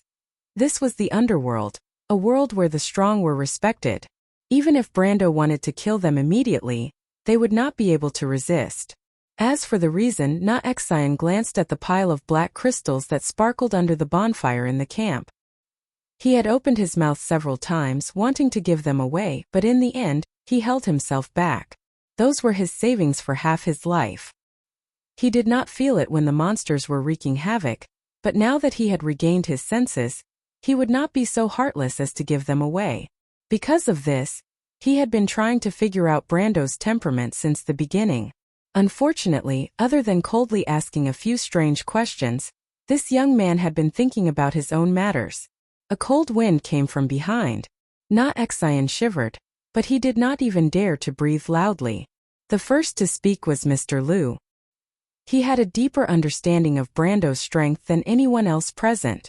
However, due to his pride and dignity as a swordsman, he was the one who was neither servile nor overbearing. Of course, this was excluding Huang Hua, who had been standing to the side and looking at Brando with some confusion. Mr. Liu silently put away his bronze sword. He seemed to have seen through Brando's predicament with his remaining eye. He said, "Mr. wants to go to Nine Phoenix?" When Brando heard his words, he raised his head and looked at the Nine Phoenix swordsman. He asked, "Is this place very far from Nine Phoenix? If you want to pass through Swift Plains, it is very far. From there, you will need at least a month to reach Jade Phoenix City by following the Qing River. Furthermore, there might not even be a fleet of ships from Nine Phoenix. Furthermore, the situation in Swift Plains is tense. War could break out at any time. If you go there, you might waste even more time." "What do you mean?" "Mister, if you want to go to Nine Phoenix, you can travel with us," Mr. Liu replied as he stated his purpose. "Travel with you?" Brando looked at him and then looked at the cold-faced young lady beside him. Their clothes were very different from those in Wonde. They were mainly dressed in silk and satin, with long wide sleeves and jade accessories. However, it also overlapped with some of his memories, making him feel an inexplicable sense of familiarity. "I have a few ships in Rosaline. After leaving the port, they can go south along the Tau Strait. Merchant ships usually don't take this route. However, we are not merchants, so we plan to return directly to the Nine Phoenix Kingdom." This suggestion made Brando's heart skip a beat. He asked, "How far is Rosaline from here?" This time it was Exian who answered. The latter quickly replied, "We are already in Rosaline's territory. Sir, after crossing the Chiosangze River, we will be in the outskirts of Rosaline." Chiosangze River. Brendel's gaze was fixed on the bright belt of light, a few hundred meters away from him. Under the darkness of the night, the river continued to flow downstream without stopping for even a moment. "It's that river, my lord. Don't be fooled by its rapid flow here. Not far downstream the river will widen. There are a few shoals there that can be easily traversed." Brendel asked, "This is the outskirts of Rosaline. How did you get attacked by a large number of crystal clusters here?" "From what I've heard, the Lord of Rosaline's control over this area doesn't seem to be that bad." The guards could not help but be secretly shocked. From the young man's words, they could easily tell that he had no respect for the big shots in Rosaline's territory. Even though these people were outlaws who had been fooling around in the underworld, they still had to follow the rules in Rosaline's territory. Otherwise, the Lord's guards would not have been easy to deal with. In fact, those fellows were much more ruthless than the smugglers. However, they did not know that Brando did not realize that there was anything wrong with his words. Firstly, he was not a noble of the Swift Plains. He was the Earl of Erewhon, so naturally he was also the Earl of the Holy Cathedral of Fire. In terms of status, he was not much worse than the Lord. Secondly, according to his conversation with the smugglers, the Swift Plains was not under the direct jurisdiction of the Nine Phoenix.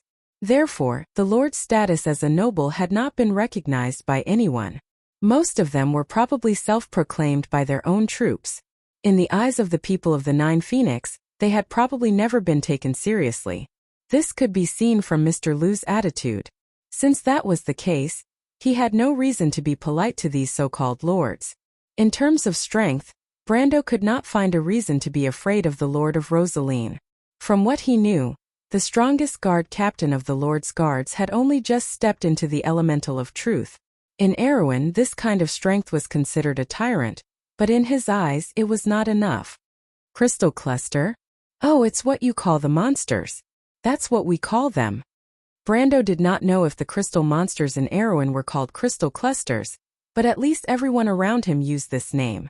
To him, this was the scientific name of the monsters in the Amber Sword. Na-Exine swallowed her saliva and replied carefully, "This? We're not too sure either." However, the activity of the strange creatures has become more frequent recently. It's said that the undead were defeated by them in the wilderness of bones. Perhaps their range of activity has expanded to this area. But no matter what, with such a large scale of crystal cluster activity, your lord should have noticed it. Could it be that his subordinates have all retreated to Rosaline City?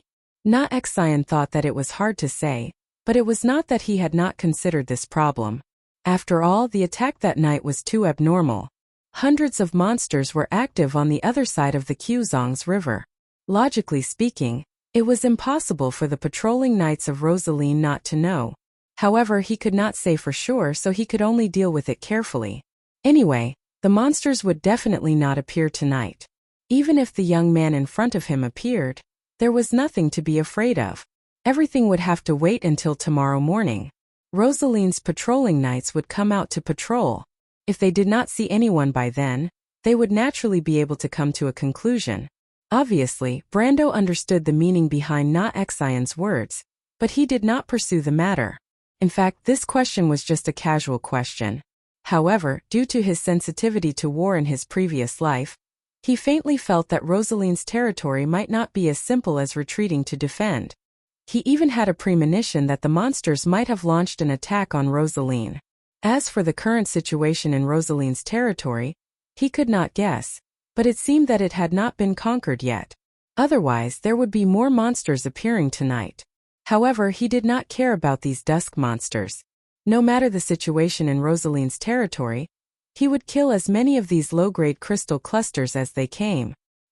He was only a little worried about the situation of the ships in Rosaline's territory. Mr. Lu had mentioned that there were no problems with the ships in the port. However, this worry was of no help to the truth.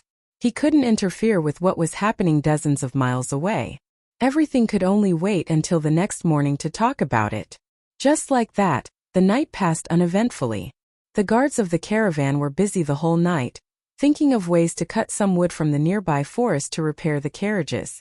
Finally, they managed to salvage 2 large carts. As for the remaining carts, even if they wanted to save them, they did not have enough horses to pull them back. Apparently, the monsters did not only attack humans. In the battle last night, the horses used to pull the carriages and carry the heavy loads were also severely injured. More than half of them died and ran away. Brando did not sleep either. Although he was not in a good mental state after being unconscious for a few days, his heart was heavy and he could not close his eyes. It was as if he could see the scene outside the elemental border as soon as he closed his eyes. Miss Tada and their sacrifice. The Roman controlled by the will of dusk. And those strange constructs suspended in the Tiamat law. These grotesque scenes kept appearing in front of his eyes, making him unable to calm down. He was also worried about the situation of Lute and the White Mist. Before he passed through the space-time rift, he did not see Lady White Mist. He did not know if she had escaped from the destruction of the elemental barrier. As for the Fire Fairy, although he clearly remembered that he had stuffed it into his pocket before passing through the space-time crack, he did not find it after arriving here. He had asked Mr. Exine and Mr. Lu, and when they found him, they did not notice anything unusual in the vicinity. He even contacted Medisha, the Shire and other planeswalker card creatures, hoping to find out what happened to Rushta and whether Hipamra had escaped danger. But the strange thing was that the planeswalker's telepathic connection which theoretically should be able to sense within a world, did not work here. Through this connection he could only feel that the other end was empty. If it were not for the fact that Fyeth and Malurcha could not sense it, he would almost think that something had happened to the Shire and the others. All these signs of trouble were piling up in his heart. How could he calm down? And just like that, after a few hours of silence in the dark sky, a glimmer of light finally began to appear. Brando looked at the shadows of the forest in the distance. After the shadows gradually became clearer, the scenery on the main road could finally be vaguely seen. He took a light breath and was about to stand up and go to the Chiosangze River to take a look. And it was at this moment that he saw Phoenix Fire. He did not know when the little girl had redone her makeup. She had changed into a new coat. Her black hair was tied up behind her head into 2 rings behind her ears. Her sandalwood hair fell by her snow-white earlobes. Her skin was like porcelain, and there was a plum petal-like gold patch on her forehead. Her lips were red and her teeth were white. She looked at him with a pair of clear black and white eyes. Brando could not help but be startled. Phoenix Huainging bowed to him and said, "Phoenix Fire has yet to thank you for saving my life. P.S. It's white dew so soon. Summer is almost over. The reeds are green and the dew is frost. I have decided that today is Won's World Senior Day." Chapter 1207. The morning in the Rosaline region had arrived when the first ray of sunlight shone on the surface of the Qiuzongs River.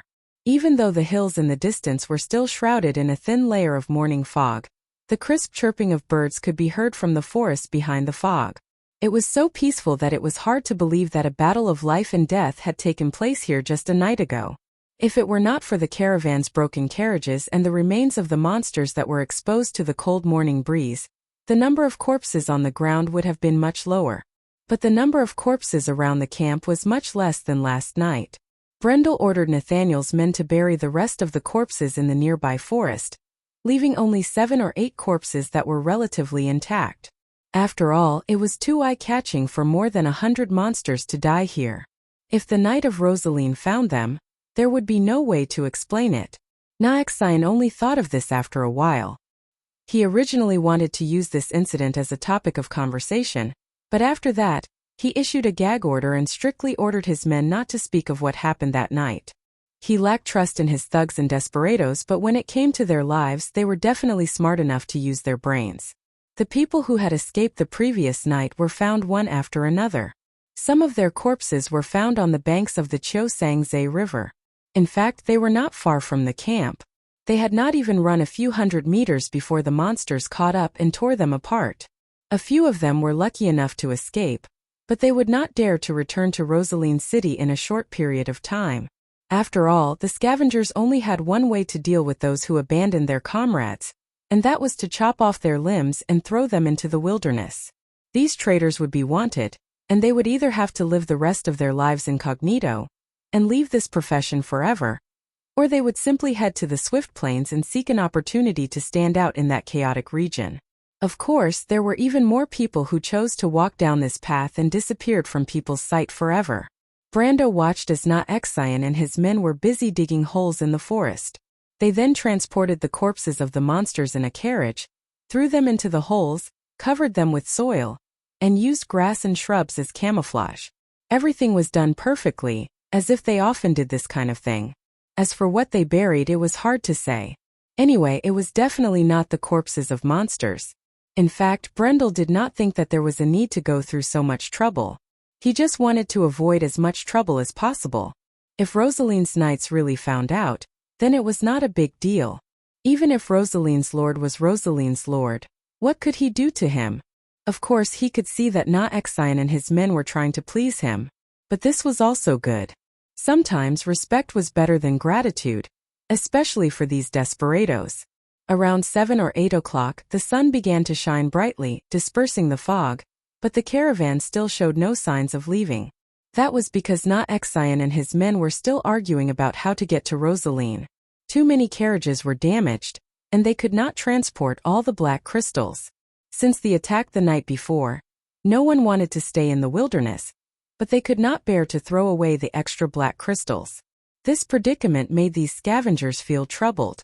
They first approached Mr. Liu, hoping to borrow a carriage from him, But Mr. Liu rejected them without hesitation, so they could only give up. After all, these desperados did not dare to bargain with a swordsman in the celestial realm. Brando could easily help these people. After all, he had the floating sphere that Tada gave him, which was a spatial equipment of a higher grade than the dimension whole. Not to mention a few tons of black crystals, he could even store the entire convoy in it effortlessly. However, he did not say anything because he knew very well what these smugglers were like. Whether they were in Erewhon or the border between Madara and Nine Phoenix, all of them were notorious and had a bad reputation. Why would a normal person do this? Although they had saved his life, he had also saved their lives, so they could be considered to be even. Just the debt of their lives was enough to make them die 10,000 times over. Even death could not wipe out their crimes. However, Brendel would not go on a killing spree just because of this. He did not consider himself a judge. Even if the Silver Queen's beliefs were different from his, it was because she had schemed against him and the people around him. He had no choice but to retaliate. Maybe these people deserved to die, but it was not up to him to judge them. At least, they did not expect him to take the initiative to help them. Besides, using the things that Miss Tada gave him to help these people was a blasphemy to Brando. He glanced at these guys who were arguing with each other and began to feel a little impatient. Initially, he was hoping that these local bullies could bring him into Rosaline City, but now he had to find a more direct way. He found Mr. Liu and Huang Hua and told them that he was in a hurry. This time, Mr. Liu did not refuse at all. They told him that they had wanted to leave long ago, but were waiting for him to make a decision. This made Brando feel a little flattered, but he also knew that this kind of respect came from the fear of the powerful strength that he had displayed last night. Although the Jade Phoenix family did not need his help, under the circumstances where there was no conflict of interest, anyone would understand the difference between being on good terms with a powerhouse and offending one. But just as the three of them were about to leave, Brando was surprised to see a group of humans on the other side of the Quzong's river. It was a group of knights who were wearing shiny silver armor and riding wingless dragons. The tip of their spears carried a swallow-tailed flag with the emblem of a crown. According to some information that Na Exan had told him about Rosaline, he could tell at a glance that these knights should be the subordinates of Lord Rosaline. Brando could not help but be stunned for a moment. He did not expect to see Rosaline's knights patrolling here. When these knights saw Brando, Na Exan and the rest, they could not help but be surprised. Brando saw these people tightening their reins to slow down the speed of the wingless dragons. They seemed to be discussing something with each other. Then, a person stepped out of the crowd and came to the Quzong's river. He shouted at them across the river. "Martha above, which group are you from?" "What group?" Brando was about to turn around and ask Na Exan, but he saw that the scavengers had stopped arguing when the Knight of Rosaline appeared. Na Exan walked out from the crowd and looked at him apologetically. He probably realized that his previous behavior might have been a little rude and had offended this lord. However, greed could always blind people. For desperados like them, there was nothing they could do about it. He walked past Brando and looked at the knight on the other side of the river, as if he was trying to figure out who they were. However, it was a little difficult to do this with a full body armor and an airtight metal mask.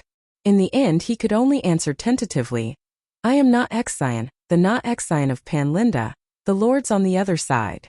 "Camel Na Exan, so it's you. Oh my god, we thought you were not coming back." Before the leading knight could answer, his men behind him started to clamor. Some of them even opened their masks, revealing unshaven and weather-beaten faces. However, Brando noticed that their eyes were shining. Most of them were scanning the carriages of the caravan like some greedy reptiles inspecting their treasures. Na Exan's eyesight was not bad either. He could not help but curse when he saw the situation. He knew that he was going to have to pay a huge price this time. Although in Rosaline's territory, the army and the smugglers mostly maintained a tacit understanding in private, and as long as they crossed the Quzong's river, the army would not confiscate the smugglers' goods. After all, the overlord of Rosaline also knew that the prosperity of his territory was inseparable from the scavengers. However, it was a little different this time. First of all, the business on the dark road had been completely cut off. Perhaps these knights were not afraid of killing the goose that laid the golden eggs. After all, there would be no more chickens or eggs from now on. Secondly, the most important thing was that many of his carriages were damaged.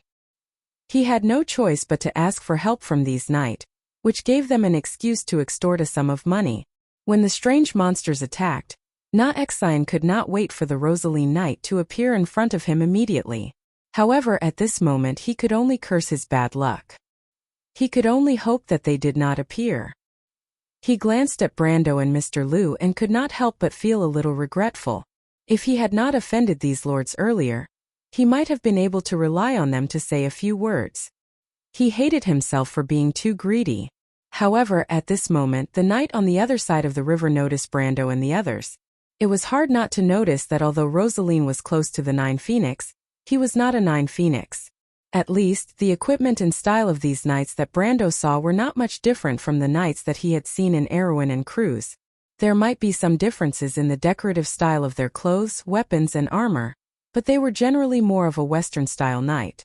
But these knights were not white people with obvious characteristics like curluts or Farnezane. In fact, they were shorter, had thick brown hair, and darker skin. They were more similar to Nazan and the others, but Brendel could tell at a glance that there was a big difference between them and Brendel. Therefore, at a glance, they could see Mr. Liu and Huang Hua, who were dressed very strongly in the aura of the Nine Phoenix. Needless to say, their black hair and black eyes were enough to be eye-catching in any place other than the Nine Phoenix. Secondly, Brando, a foreigner, was even rarer than the Nine Phoenix people. After all, there would still be merchants and swordsmen from the Nine Phoenix coming and going in Rosaline. The people from Cruz and Erewhon were rarely seen in 10,000 years. Chapter 1208. The knight was stunned. The people of the Nine Phoenixes were of a higher status even in Rosaline and Swift Plains, so why would they mix with these scavengers? Even though he knew that Na-Exine was half Nine Phoenix, he was a fugitive and had nothing to do with the Nine Phoenix bloodline. As for the foreigner, he could not help but take a few more glances at him. Even though the person beside the Lord was also a foreigner, he seemed to be different from this young man. But as soon as he met Brendel's gaze, he almost fell off the dragon's back. At that moment he seemed to have an illusion, as if the whole world was spinning and was about to be sucked into the depths of the young man's eyes. He jumped in fright thinking that there was something wrong with his body. But at the very least, his eyes no longer dared to wander back and forth between them. He only asked Na-Exine loudly. He asked Na-Exine, "These people are all your subordinates?" Na-Exine turned to look at Brendel and the others. He knew that the other party had already noticed Brendel and Mr. Liu. He thought for a moment and replied, "Yes, my lords. They are the new subordinates that I recruited for this mission. You know how dangerous the underworld is right now." The knight could not help but laugh coldly. "Na-Exine, are you crazy? Do you know the consequences of harboring an unknown person into Rosaline?" Na-Exine's heart skipped a beat. Of course he knew, but he had his own plans. Previously they had left a bad impression on Brando, and whether or not they could change this impression depended on this gamble. He was indeed gambling because if Brando did not accept his kindness, then his fate would be a little worrying. He swallowed a mouthful of saliva and licked his lips. "Knight, my lords, I dare not lie to you." The knight immediately scolded him. They were not idiots, so how could they let this guy lie with his eyes wide open? However, the leader of the night calmed down. He knew the temperament of the vultures on the underworld very well. They would not act unless they saw a rabbit.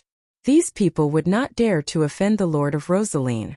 Na-Exine was so stubborn that he obviously had something to rely on. Thinking of this, he could not help but look at Brando again. The terrifying experience from before had reminded him to be cautious. He obviously did not expect that his caution at this moment would at least save him a huge trouble. Just as he was about to ask something, he saw the young man on the other side of the river walk behind Na-Exine and gently pat his shoulder. Exine, on the other hand, was stunned.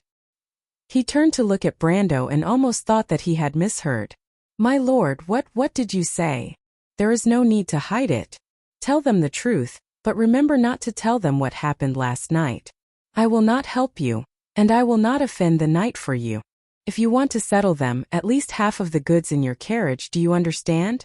Brando repeated. Seeing that Na-Exine was stunned, he added softly, "Don't be too greedy. This is good for you. You should know that money or your life is more important. Na Xian pursed his dry lips and nodded in a daze, as if he was thinking about the meaning of Brando's words. However, at the critical moment, he finally showed the decisiveness of the underworld scavengers. He nodded heavily and said, "I will listen to you, my lord." Brando nodded. In fact, he could see that the Rosaline Knight's purpose was actually the goods in the carriage. The previous question was just an excuse. In the past, if someone bluffed in front of him and used him as an excuse to threaten and blackmail him, he might not be able to resist the urge to teach them a lesson, just like what he did in the game. However, at this time he calmed down. It was as if after the battle with the Dusk and the meeting with the Roman in the dream, he felt that his mentality had changed. His way of looking at problems seemed to have changed as well. In the past, he only wanted to realize his dreams and make up for the regrets of the past.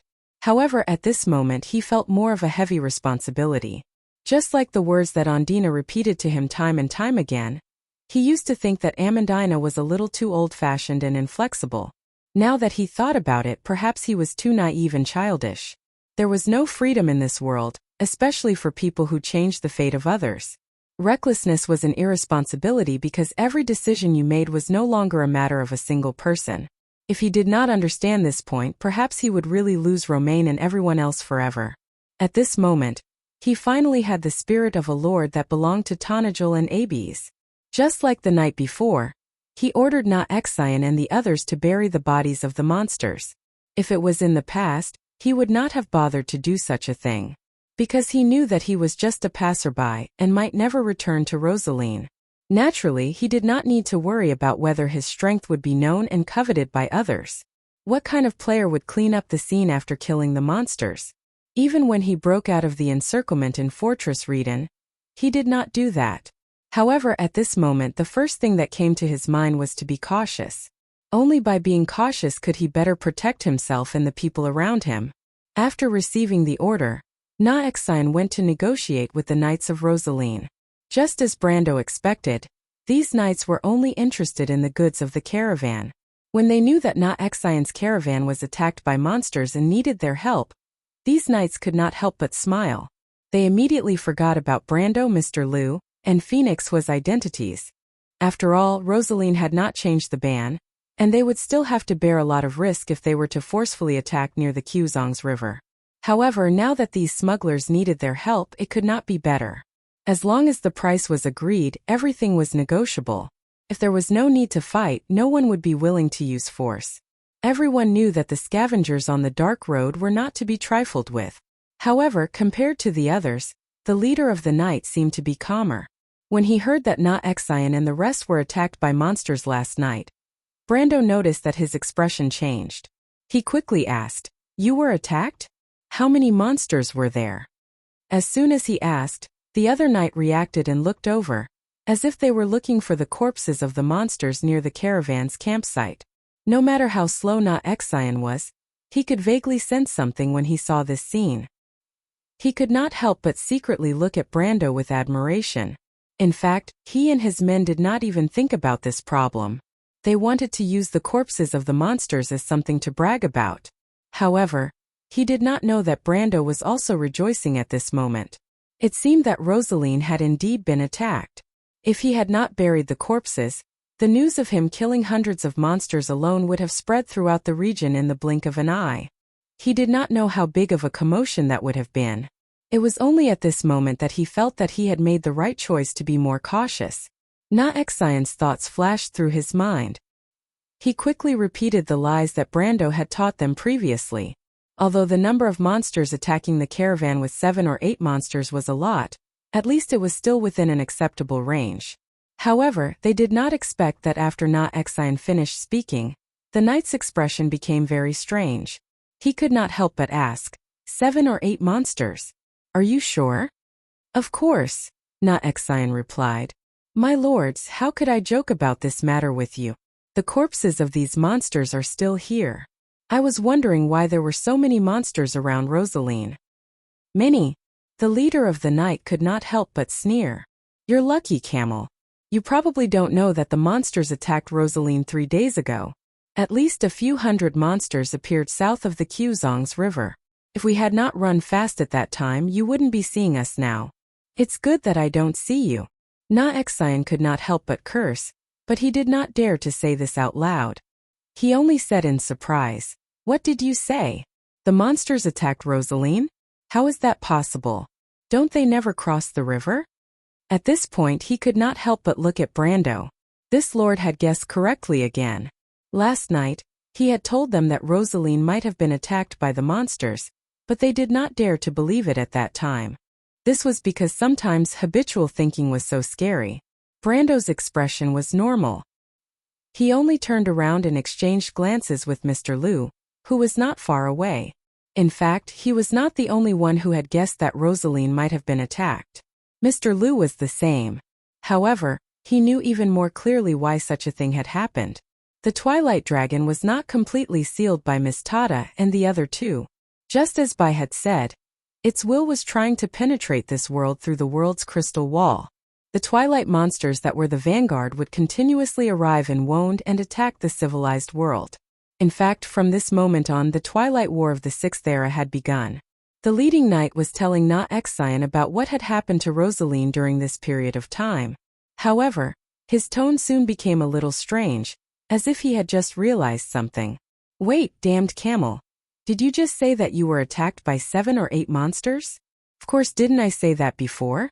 Na Xian was a little puzzled. He did not understand why the other party was bringing up the past. However, the knight looked at him fiercely and said, "Damn it, how dare you joke with me? Your convoy was attacked by 7 or 8 monsters. Do you think you can live to see the next day?" Na Xian could not help but be stunned. He suddenly realized that it was true. He and his subordinates seemed to have subconsciously accepted the fact that the young man had killed hundreds of monsters with a single sword strike. They had subconsciously forgotten that even if it was just one monster, it would be extremely difficult for them to fight against it. He seemed to have only just realized that even if it was just one monster, it should have the strength of a gold rank. Then this young man, who exactly was he? Na Xian seemed to be stumped by the question. He could not help but turn around and look at Brando with a strange expression. "P.S. Today in the group, I wrote a little drama about Haru's welfare. Let's put it after the main text. I originally wanted to put it in the acceptance speech, but I realized that the acceptance speech was limited to 500 words. As for the cute boy or whatever, that was definitely not my intention. Of course, don't privately message me to ask for a book or anything, because I am a person with healthy thoughts and moral integrity." His sparkling skin exuded a delicate luster under the moonlight. This was a well-proportioned body. His slender waist and snow-white shoulders seemed to be unable to bear the frailty, hidden under the languid silk satin and complicated lace. Haru's was like an angel, his back facing the light shining down from the rose window, falling on the delicate tips of his ears and fine, smooth collarbone. His long eyelashes trembled slightly like a frightened little beast, hanging with morning dew and teardrops. The little prince's face seemed to be dripping blood. He bit his pale lower lip and slowly lifted the luxurious and exquisite edge of the princess's long dress with both hands. The edge of the dress slowly rose, revealing a pair of slender legs, the color of mutton fat. The rose embroidered on the edge of the stockings like white jade exuded a mysterious color in the darkness, as if the mistress of the manor was waiting for her most distinguished guest. The uniform and soft fat outlined the perfect curve all the way up, revealing the most charming seam between the stockings and the bottom of the dress. It flashed by and was enough to make people feel sorry. But when he looked past her ankles that were as delicate as a work of art, he saw her snow-white feet stepping on a pair of black round-toed leather shoes. The shiny toe of the shoes reflected the majesty of the rose arch window. There was a serene lily nailed to the belt, and the star-like flower buds were blooming under the moonlight. Her toes were clasped tightly, and a pink color appeared on the instep, reflecting the uneasiness in her master's heart. "Teacher, is this okay? I can't breathe." The little prince's voice trembled slightly, mixed with the sound of small gasps. "The belt is too tight," Brando commented with a professional eye, shaking his head and sighing. "And Haru's, this is just a simple cross-dressing. Is there a need to be nervous as if I'm going to do something to you?" "I'm sorry, teacher." Oh. Chapter 1209. After Na Xian's explanation, They understood that the scavengers had killed the monsters with the help of Brando and Mr. Liu. The Knights of Rosaline could not help but look over curiously.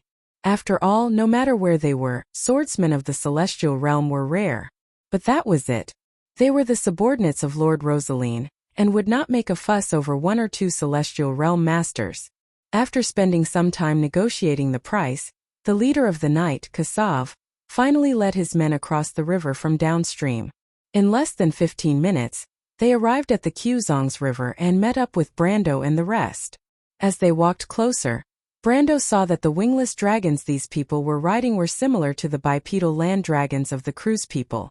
Perhaps they were of the same species, but these wingless dragons were covered in a layer of fluffy feathers, which made them more suitable for survival and reproduction in the low-temperature environment of high latitudes. The Knights of Rosaline walked past him with their heads held high. Their arrogant expressions were the same as the other knights he had seen in other regions, but Brando did not mind. He would not stoop to their level. The knights brought a trail of dust to the vicinity of the caravan before tightening their reins and slowing down. When they saw the mountain of black crystals in the camp, their eyes lit up and they whistled. Na-Exian hurriedly followed, afraid that these people would break the contract after seeing the wealth.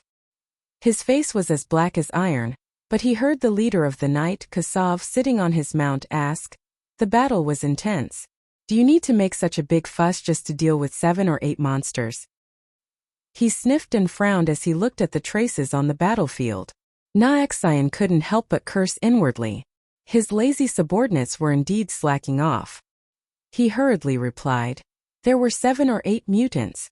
If it weren't for the friends we met along the way, you wouldn't have been able to see me." "It's not a good thing to see you," Kasav snorted. Na-Exian could only smile apologetically. The wrinkles on her face seemed to have piled up together, making her look like a withered chrysanthemum. Fortunately, Kasav didn't intend to pursue the matter further. He looked around and didn't rush in to grab a handful of black crystals and stuff them into his pocket like his subordinates. He even looked happy and cheerful. After all, he was different from his subordinates, so he had to maintain a bit of cultured and refined aristocratic etiquette, so that his table manners would not be too ugly. Besides, he would not miss out on a portion of the black crystals anyway, and the division of the profits had long been agreed upon. This time it could be said that he had ruthlessly extorted a huge sum from the other party. He grabbed the reins and placed his gloved hand on the hilt of his sword. He looked at the scavengers in the distance with vigilance. Although he didn't think that these outlaws would dare to come and cause trouble for them, it was a matter of cutting off people's money after all. He knew very well what greed would do to a person. Fortunately, these trash were tactful today. They only looked at them from afar, and did not intend to surround them. He felt a little strange and could not help but subconsciously look in the direction of Brando and the 2 9 phoenixes. With one look, he couldn't help but be stunned. Kasav's face revealed a doubtful expression. For a moment he didn't pay attention to his subordinates. He pulled the reins to turn the ground dragon around and walked over to Mr. Liu and Huang Hua with his chin held high. "Who are they?" Kasav looked at the two and turned back to ask Na-Exian. Mr. Liu looked at this guy and narrowed his eyes slightly, but he didn't say anything. Huang Hua stood behind Mr. Liu and looked up at this guy. She held her sword in one hand, and there was no trace of fear in her dark eyes. Of course, a celestial swordswoman had no reason to fear a mere knight. Na-Exian's heart skipped a beat. Last night, he knew that these 2 9 phoenixes were not to be trifled with. He had also ordered the others to keep their mouths shut. Fortunately, everyone knew what the 9 phoenixes meant. They didn't need him to say anything to understand what could be said and what could not be said. But at this time he was slightly nervous. He wondered if this guy had discovered something. He replied without leaving a trace, "They are my guests. My name is Tormulo. He is also a guest who is traveling with us to Rosaline." "You are from the 9 phoenixes?" Kasav looked back and asked Mr. Liu and Huang Hua. "What are your names?" Huang Hua looked at him as if she was looking at an idiot. She didn't think he had the right to order her to say her name. How noble was the Jade Phoenix family? How could just anyone have the right to make her speak? She couldn't be bothered to talk nonsense with this guy. She turned around and left. She jumped into her carriage and pulled the curtain behind her. She didn't appear again. "You can go," Mr. Liu replied gently. "There is nothing here." Kassav couldn't help but feel a little suffocated. Judging from the other party's words, it was as if he had come to ask if they needed anything. Kassav's expression changed a few times, but he had a vague idea of what was going on. His intuition was rarely wrong. When these two people spoke, they were pampered and had a condescending attitude. This wasn't something normal people could have. It was very difficult to fake it without long-term training. Thinking of this, he couldn't help but think of a possibility. He looked at the other party again, then turned around and left without a word. Naexxian looked over and seemed to feel something. He wanted to go up and explain something, but was stopped by Brando. "What does he mean?" Brando looked in the direction Kassav left and asked Naexxian. He might have recognized that Mr. Liu and the others are not ordinary. "Sir, Mr. Liu and the others are too obvious. They can't hide from people who are observant." Naexxian sighed. Kassav's nose is too sharp. If only Benham was the one patrolling today. So what if he recognized them? Nothing much. If they are unlucky, it will be very troublesome. The situation in Swift Plains is very complicated. I can't explain it clearly in a short time. "Sir, but if Mr. Liu and the others get into trouble, I'm afraid we will also suffer." "Suffer?" Brando shook his head. Although he had calmed down a lot, he was not to the extent of being timid. He still didn't think that a mere Lord Rosaline could cause him to suffer. However, he obviously saw much further than this smuggler named Naexxian. In his opinion, Kassav had obviously sensed something, which was why he deliberately put on this show. This was because when Kassav first saw Phoenix Fire, there was an obvious change in his eyes. Although he concealed it well, it still couldn't escape Celine's eyes. There was obviously something wrong. But Brando didn't intend to take the initiative to say it. First of all, this was Mr. Liu and Phoenix Fire's own business. He didn't need to meddle in other people's business. Moreover, if they really got into trouble, it wasn't too late for him to intervene. The knight seemed to have ignored the existence of a foreigner like him, but this was good. Brando didn't intend to pay attention to them either. After they quickly finished dividing the loot, they temporarily lent a portion of the wingless dragons to Naexxian. With the help of these knight, the convoy finally got on the road again. At this time, the sun had already crossed the midline of the sky. Even though it was autumn, the sun was still scorching, shining on the banks of the Quzongs River. After the sun dispelled the fog, the visibility in the vicinity became extremely high. Brando rode on a horse borrowed from Mr. Liu, slowly walking alongside the caravan while paying attention to the surrounding environment. Compared to the eyesight of a normal person, he could easily see the ruins and wreckage of the charred village more than 10 miles away. In some places there was still smoke rising in spirals. The crystal clusters couldn't have caused such destruction. This was obviously the work of the humans. It seemed that the Rosaline people were planning to give up on this land. The strange monsters had defeated Madara in the south of the Bone Field, and now they had appeared in the east of the Quzongs River.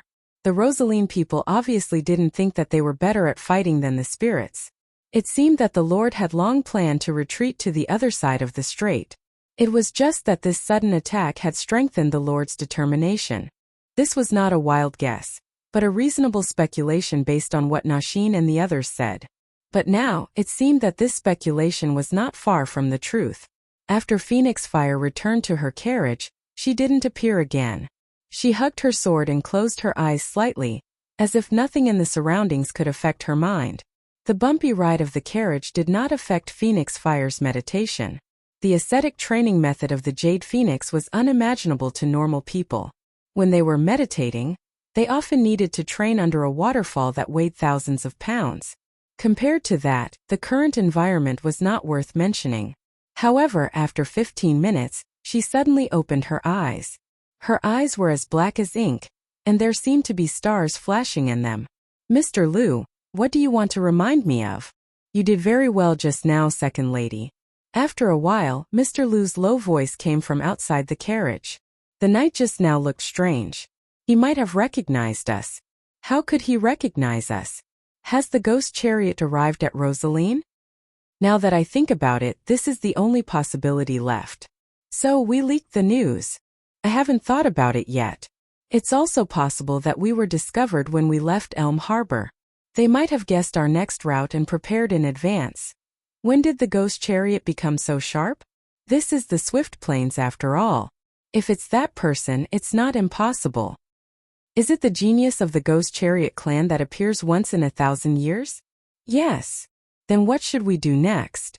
Are we still going to Rosaline? We have to. This is the only place on this side of the strait. I don't know how they knew we would come here and not to Lubeck. Chapter 12:10. After hearing Mr. Lu's words, Huang Hua fell silent. She clearly understood the meaning behind the words. Those people. If it weren't for the Starfall incident, we would have gone to Lubeck. I can only say that it's fate. They were lucky enough to win the bet. Mr. Lu rode on his horse and held his sword behind his back. He cupped his hands toward the carriage and said, "But don't worry, Second Mississippi. Since the Phoenix King has entrusted your safety to me, I will definitely protect you. I believe in Mr. Lu." Huang Hua nodded slightly. Mr. Lu then bid farewell and left. However, after leaving the carriage, he did not go far. Instead, he rode his horse and chased after Brando, who was not far ahead. "Mr. Lu, please wait." Hearing this voice from behind, Brando was not surprised. He tightened the reins in his hands and slowed down the pace of his horse. He smiled slightly and replied without turning his head, "What can I do for you, Mr. Lu?" Mr. Lu was slightly stunned. He was shocked by Brando's pure Nine Phoenix language. He did not know that Brando had the ability to listen and learn at the same time. Moreover, this language was somewhat similar to the Chinese of the future. Brando was also very familiar with the grammar and the way of writing. At this moment, although he had just invested some skill points into this language, he was already very familiar with it. "Mr. Brando, have you lived in the Nine Phoenix before?" "Oh no. But I have a Nine Phoenix friend in Erewhon. Coincidentally, I learned the Nine Phoenix language from her," Brando replied. He was not lying. In his previous life, the only way for players in Erewhon to learn the Nine Phoenix language was through the Phoenix language. Naturally, he was no exception. However, in this life, he had actually only interacted with Yak's blind fiancé a few times. "I see." Mr. Lu was enlightened. "Mr. Lu, are you here because of what happened just now?" Brando asked in return. Mr. Lu nodded with a serious expression. "That guy seems to know you. What's going on?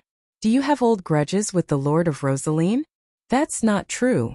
"Then I think there must be something on you that he covets. However, this old man is a little unwise. If it were me, I probably wouldn't make an enemy out of Nine Phoenix because of greed," Brando replied. Mr. Lu smiled bitterly. "Not really. To be honest, this matter may have something to do with my and the second lady's identities. It may be a little troublesome. There may be enemies in Rosaline who have already targeted us." "Enemy?" Brando was slightly surprised. He knew very little about the Nine Phoenixes, so he didn't know that the Jade Phoenix lineage of the Nine Phoenixes had enemies. Mr. Lu nodded and told him without hesitation. "Mister, you may not know this, but the Phoenix has 9 surnames, including our Lu family. The Nine Phoenix branch was actually established by 9 hidden sects, representing the 9 sword sects passed down from the ancient times of the Nine Phoenix. These 9 sects are the Desert Wind sect represented by the Jade Phoenix lineage, the Steel Soul sect passed down by our Lu family, followed by the Rock Dragon, Tiger Claw, Iron Heart, Pious Heart, White Raven, Shadow Hand, and the Sunset 7 sects, known as the 9 Swords of Dugu. Among these 9 swords, the Desert Wind, Iron Heart, and White Raven are the most respected. They are known as the 3 Supreme Swords. After the Battle of Broken Jade, the remaining 5 swords in the world all supported the Jade Phoenix lineage as the most respected. Therefore, the Jade Phoenix lineage is also known as the 9 Phoenix royal family. The Jade Phoenix said that all males have the surname Feng, while females have the surname Huang. There is a monarch above and a group of officials below. After the monarch, the eldest son will be the heir apparent. Among the females, one can inherit the soul of the Jade Phoenix, and inherit the supreme inheritance of the Jade Phoenix lineage. She will become the guardian of the Jade Phoenix lineage, Mage Jade Phoenix. Brando didn't know much about the 9 Phoenixes, so when he heard these things that might be common knowledge to the 9 Phoenixes, He couldn't help but listen with great interest. However, when he heard this, he still reacted. So Miss Huanghua? Speaking of this, Mr. Lu nodded. Second Miss is the most talented descendant of this generation of the Jade Phoenix lineage. Brando thought of another thing and couldn't help but ask. I heard that she has an elder sister? Mr. Lu was stunned for a moment and couldn't help but look at Brando. He didn't expect Brando to really know Huang Yu. He only thought that he had mentioned this when he had a long talk with Second Miss by the bonfire last night. At the mention of that amazing name, he couldn't help but sigh and said, Indeed, Second Miss is right. She does have an elder sister called Huang Yu. Miss Huang Yu may be the most outstanding descendant in the history of the Jade Phoenix lineage, and has the highest compatibility with the soul of the Jade Phoenix. Unfortunately, she went missing during the training 7 years ago. Since then, there has been no news of her. It is precisely because of this reason that Second Miss has to embark on this path. Compared with her other sisters, she can be said to be the best choice left in the Jade Phoenix lineage. Therefore, she can't afford to lose. Can't afford to lose. This is what I want to talk to you about, Mr. Brando. In fact, the Jade Phoenix lineage and the Nine Phoenix lineage is not smooth sailing. In ancient times, the Nine Phoenix lineage got its name from the ancient Black Bird Ghost Chariot. When our country was just established, the people who led the other 8 major sword sects were actually the Ghost Chariot clan, whose totem was the ancient mythical beast called Swanee. At that time, the Iron Heart sword stream led by Ghost Chariot was the first sword of the Nine Phoenix lineage, followed by the Jade Phoenix lineage's Desert Wind Swordsmanship, and the Green Phoenix lineage's White Raven Swordsmanship. At that time, the Nine Phoenix Kingdom had 9 swords, and could be said to be the most powerful empire in the Nine Phoenix area. Unfortunately, the good times didn't last long. Mr. Brando, in the general trend of the Nine Phoenix, those who are righteous get more support while those who are unrighteous get little support. Since the Ghost Chariot lineage became more and more stubborn, cruel and muddle-headed, they were eventually overthrown by the other 8 sections. From that moment on, the Jade Phoenix lineage was jointly supported by the remaining families and ascended to the throne. Brando did not expect the Nine Phoenix to have such a history. However, human history was mostly divided and could not escape the law of history. Therefore, he did not appear too surprised. However, he could hear the subtext in Mr. Lu's story. The losers would obviously not give up so easily. If the descendants of the Ghost Chariot lineage were still alive, then they were indeed the mortal enemies of the Jade Phoenix lineage.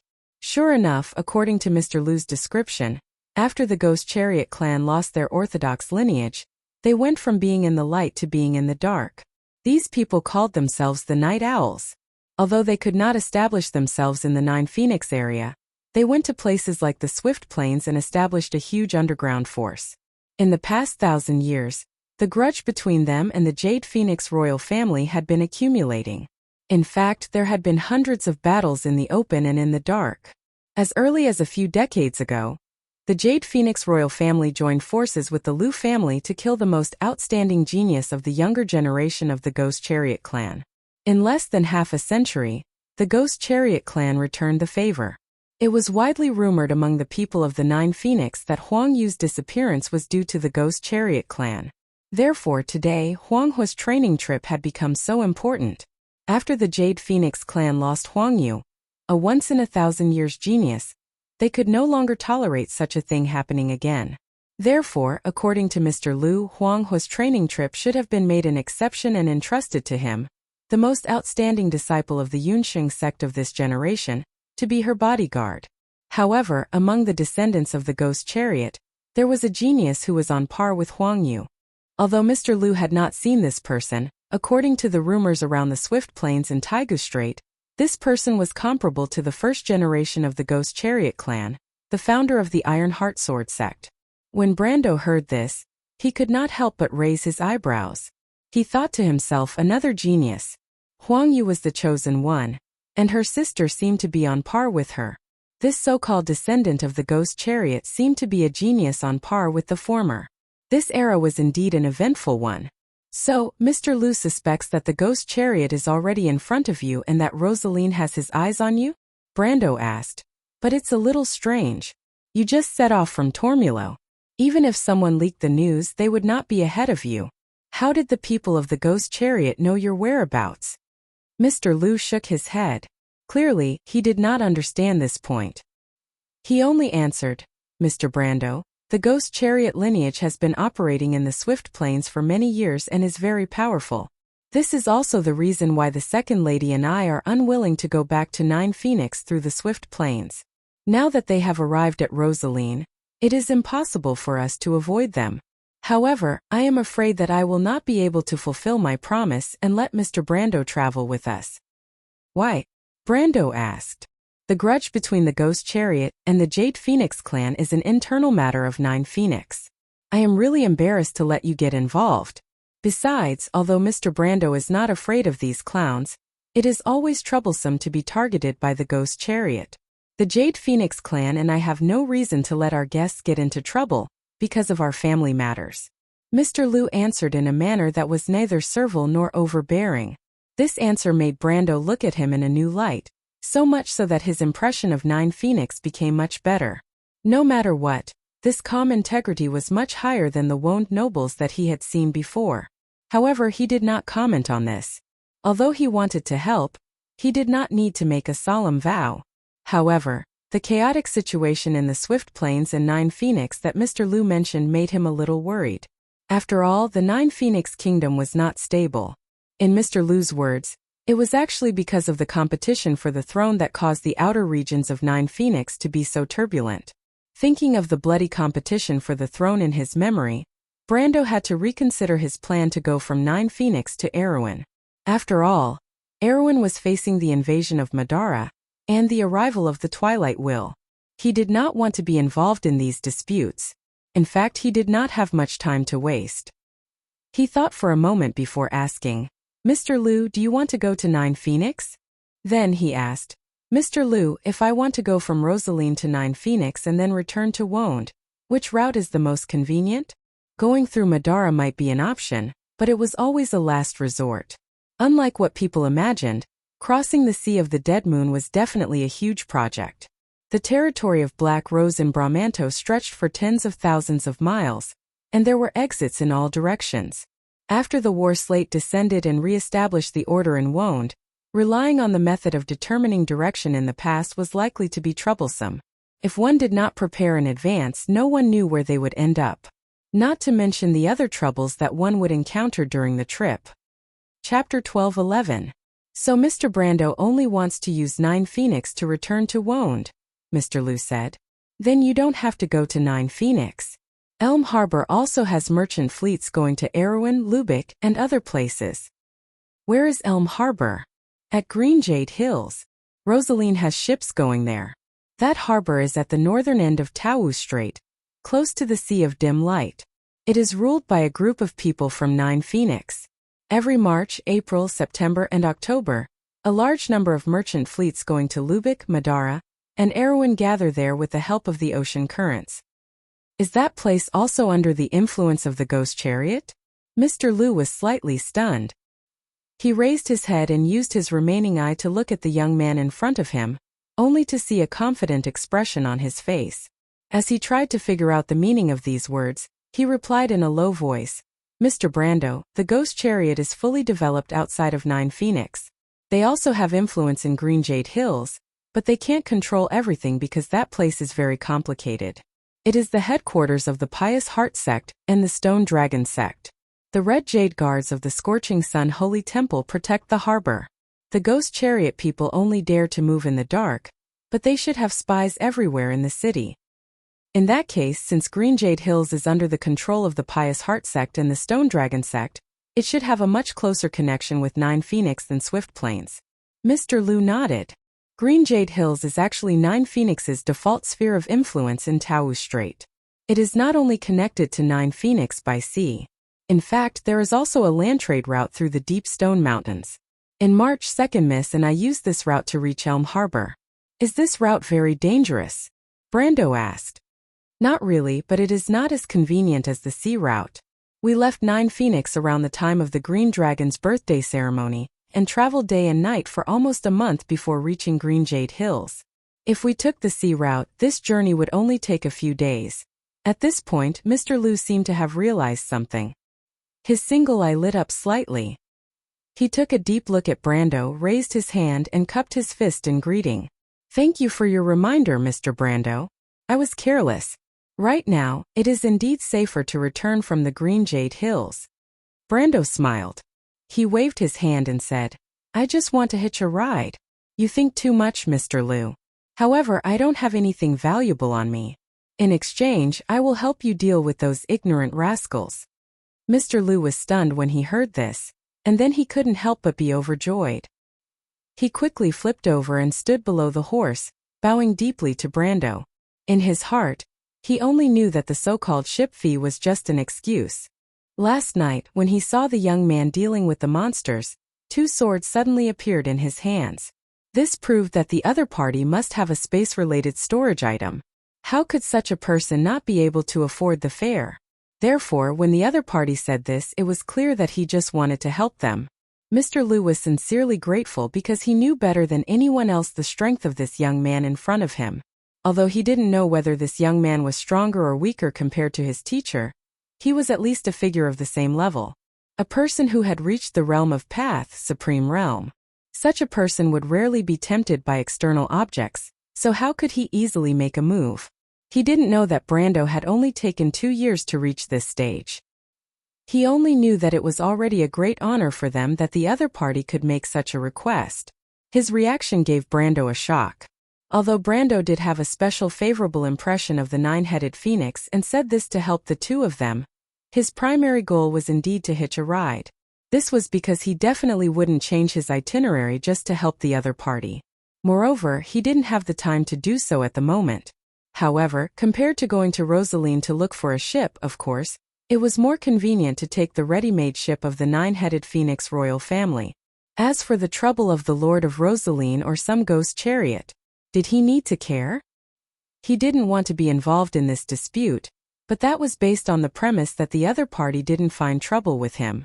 However, judging from the reaction of these knight, the ghost chariot obviously colluded with the Lord of Rosaline. They wanted to wait for Mr. Liu and Phoenix Fire in Rosaline City. Obviously, they would not only detain the 9-headed phoenix royal family's ship, but they would also seal off the port. Since this was the case, he had to leave the port and head to Yu Harbor. Anyway, he would have a conflict with these 2 groups sooner or later, so he might as well help Mr. Liu and Phoenix Fire. Everyone had the same goal, so why not? Thinking of this, Brando also dismounted and helped Mr. Liu up. He said, "Mr. Liu, you don't have to do this. Since the ghost chariot has its eyes on you, they will definitely instigate the Lord of Rosaline to detain your ship and seal off the port. I am only helping myself by helping you." Mr. Liu quickly nodded. He wasn't a sentimental person, so he only cupped his hands again to Brando to express his gratitude. At the same time, he thought of something and said, "Since the ghost chariot discovered our whereabouts in Rosaline, they will definitely be able to guess our next itinerary. They might even intercept our fleet in the open sea. If it wasn't for Mr. Brando's reminder, I'm afraid the second miss and I would really be in trouble this time. If we head to Yu Harbor, will they also intercept us?" Brando asked with a frown. "It's not a big problem. They probably won't expect us to turn back.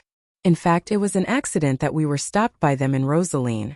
If it wasn't for the Starfall disaster, the second miss and I would have passed through Madara to travel to Lubeck." Mr. Liu waved his hand and answered calmly. After hearing this, Brando's heart skipped a beat. He suddenly asked, "In that case, you are heading to Madara from Yu Harbor?" Mr. Liu was stunned by this question. He probably didn't understand the meaning of Brando's question, but he still nodded and said, "Yes. Although we can also head to Lubeck from Yu Harbor, the Jade Phoenix lineage's training requires us to practice physically. Therefore, the second miss and I originally planned to cross Madara." "Then, can the spy of the ghost chariot in Yu Harbor determine that your ship is heading to Madara?" No. Mr. Liu didn't expect Brando to ask this question.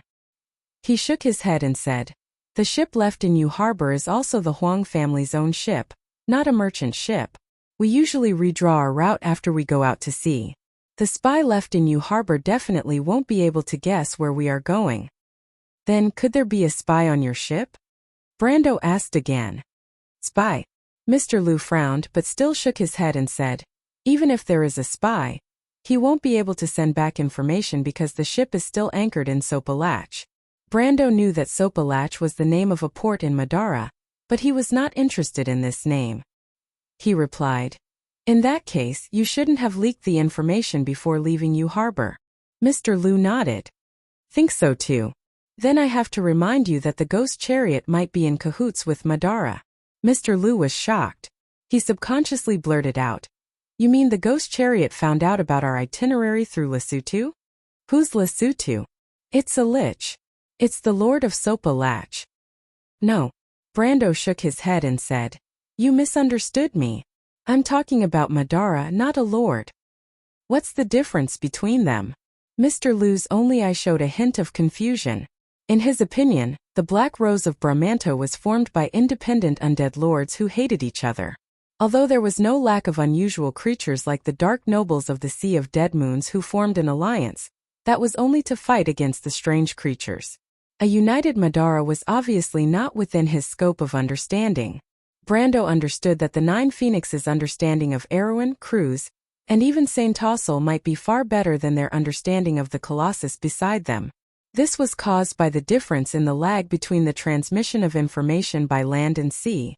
Although Erwin and other countries were further away from the Nine Phoenix, the things that happened a few months ago might be transmitted to the Nine Phoenix through the merchant fleet. However, in the vast land in the direction of Madara, there might not be anything new that could be transmitted to the Nine Phoenix even after a year and a half. Moreover, the core of the rising Madara was actually the 14 territories in the east of the Sea of Dead Moons that were adjacent to Erewhon, under the leadership of the Mercury Staff. After unifying the Sea of Dead Moons in the east, the Supreme of the Dark Kingdom had enough authority to command the Dark Nobles in the south of the Sea of Dead Moons. These changes happened slowly and quickly inside Madara, but to the outside world, especially to the outside world outside of Erewhon, the impact was not obvious. Therefore, it was normal that Mr. Lu did not understand that a huge empire was born on the banks of the Nine Phoenix. After all, in the course of the game, this empire also gradually began to have an impact on the Nine Phoenix after nearly half a century. At this moment, half a century ago, there were not many people in the Nine Phoenix who could be a prophet and predict what would happen decades later. However, Brando saw something strange from this incident. He replied, "You may not know, but the Mercury Staff has reappeared in Madara, and now this dark empire is being reunited under its unification. What I mean is, the one that the Phantom Chariot is colluding with is this united Madara, the Supreme with the Mercury Staff." "What?" Mr. Lu's expression suddenly became solemn. He clearly understood the difference between the former and the latter. He carefully recalled his trip with the second lady, and then connected it with Brando's reminder. His expression could not help but become more and more gloomy. "Mr. Brando, is what you said true?" His only eye flashed with a heavy light, and he could not help but confirm subconsciously. Chapter 12:12. Brando nodded and said, "If you are talking about the first piece of news, then according to what I know, it should be true. You should know that I am from Erewhon, and my country is being invaded by the Undead Empire.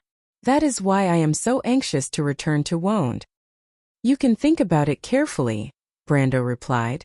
"You and Miss Huang Hua planned to go to Lubeck, but you turned back halfway because of the Fallen Star disaster. Even if you leaked the news at Elm Harbor, the Phantom Chariot should not have stopped you at Rosaline. However, it turns out that not only did they correctly judge the direction you went after leaving Elm Harbor, they also knew that you changed your plan halfway. You and Miss Huang Hua traveled together, and no one else knew about this. The only outsiders you met along the way were me and Mr. Exion, but according to your description, they could not have sent the news to Rosaline in advance. So the only possibility is that the undead of Madara betrayed you." Brando paused for a moment before continuing. "But the undead are independent. You passed through at least 10 territories of the undead lords along the way. How did the Phantom Chariot determine that you would go to Tormulo and arrive at Rosaline? There is only one possibility, and that is that the will of the Mercury Staff reached the eastern border of Madara and colluded with the Phantom Chariot." Brando stopped here and did not continue speaking. Unlike Mr. Lu, his eyes were not limited to the Nine Phoenixes. That was why when Mr. Lu told him about the secret between the Jade Phoenixes and the Ghost Chariot, he realized that Madara's undead might be behind this. There was no other reason other than the fact that Rosaline was too close to Madara, and it was too much of a coincidence. What benefits would the Supreme One with the Mercury Staff gain by colluding with the traitors of the Nine Phoenixes? This was hard to say. In fact, he was not too sure either. Unless the Black Rose of Bramanto was willing to stir up trouble in both the East and the West, this was the only way to explain their intentions. However, this was a little too arrogant. Mr. Lu did not know much about the War of the Black Rose in Erewhon, but he had a deeper understanding of the situation in the Nine Phoenixes. His face darkened when he heard this. He could imagine how troublesome it would be if the Phantom Chariot had the support of the undead and attacked the Nine Phoenixes from the Swift Plains and the Green Jade Hills. But did those people have the guts? Will Madara attack the Nine Phoenixes? He could not help but ask. Brendel shook his head and did not answer. It was hard to say. After all, he did not know what that lunatic with the Mercury Staff was thinking. Although Madara had always coveted the fertile lands in the south of Erewhon and Saint-Tassel, their purpose in starting the war was obviously not just for that. In the future, the undead attacked the civilized world as if they wanted to destroy the entire world. If not for the fact that they were Martha's followers, the players outside of Madara would have thought that the undead had become the Twilight Dragon's pawns. Their intention to attack had obviously exceeded their desire to occupy resources, and had become a purely crazy behavior. If not, Cruz, Fanzan, and Saint-Tassel would not have joined forces to fight against Madara.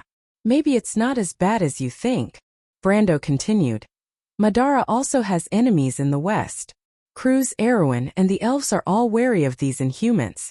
They may simply want to use the Phantom Chariot's hatred for the Nine Phoenixes to do something in the Swift Plains. After all, they are starting a war in the west. They don't want to have a strong opponent behind them. Brando thought for a while, and it seemed to be the only explanation. However, he suddenly realized that his choice to help Mr. Lu and Phoenix Fire was probably the right choice. Since the enemy was afraid, it must be the weakness that they were most worried about. If he could rope in the Nine Phoenixes, perhaps Madara would not be able to invest all of their forces in the west. At least it would be good to attract the attention of the Dark Empire. Mr. Lu nodded. He was not an indecisive person. Anyway, no matter what the undead were up to, the most important thing now was to escort the Second Lady back to the Nine Phoenixes.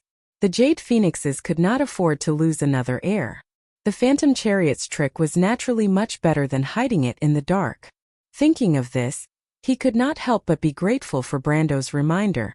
If not, the Nine Phoenixes would only realize that there was a huge undead empire behind their opponent when the Phantom Chariot started moving. Mercury Staff. He secretly remembered this name in his heart. But at this time Brando thought of another thing.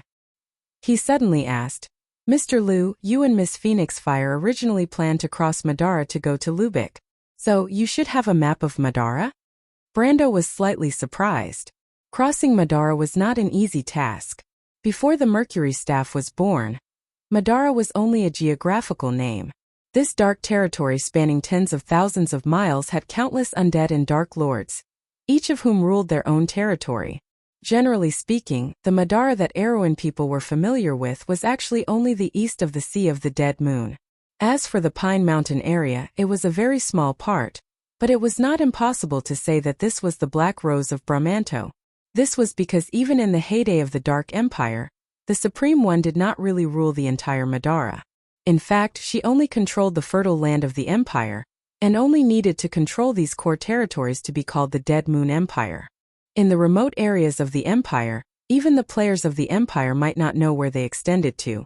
Only a few people had set foot in the land that ran through the Black Forest.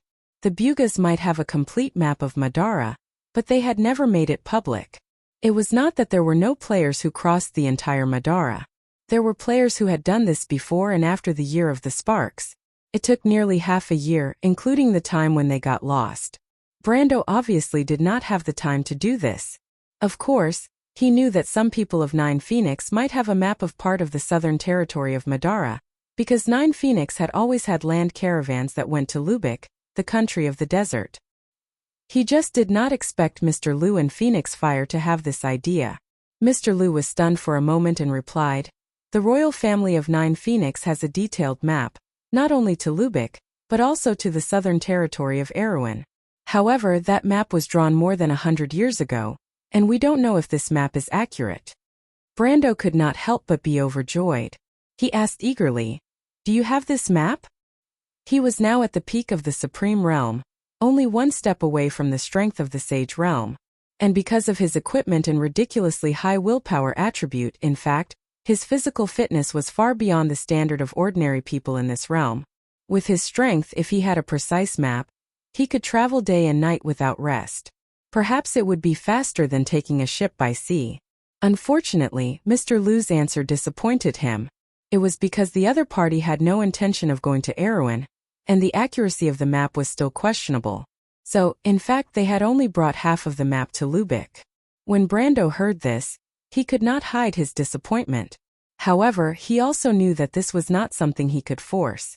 After all, not everyone was like those scholars who brought a carriage full of documents and maps when they went out.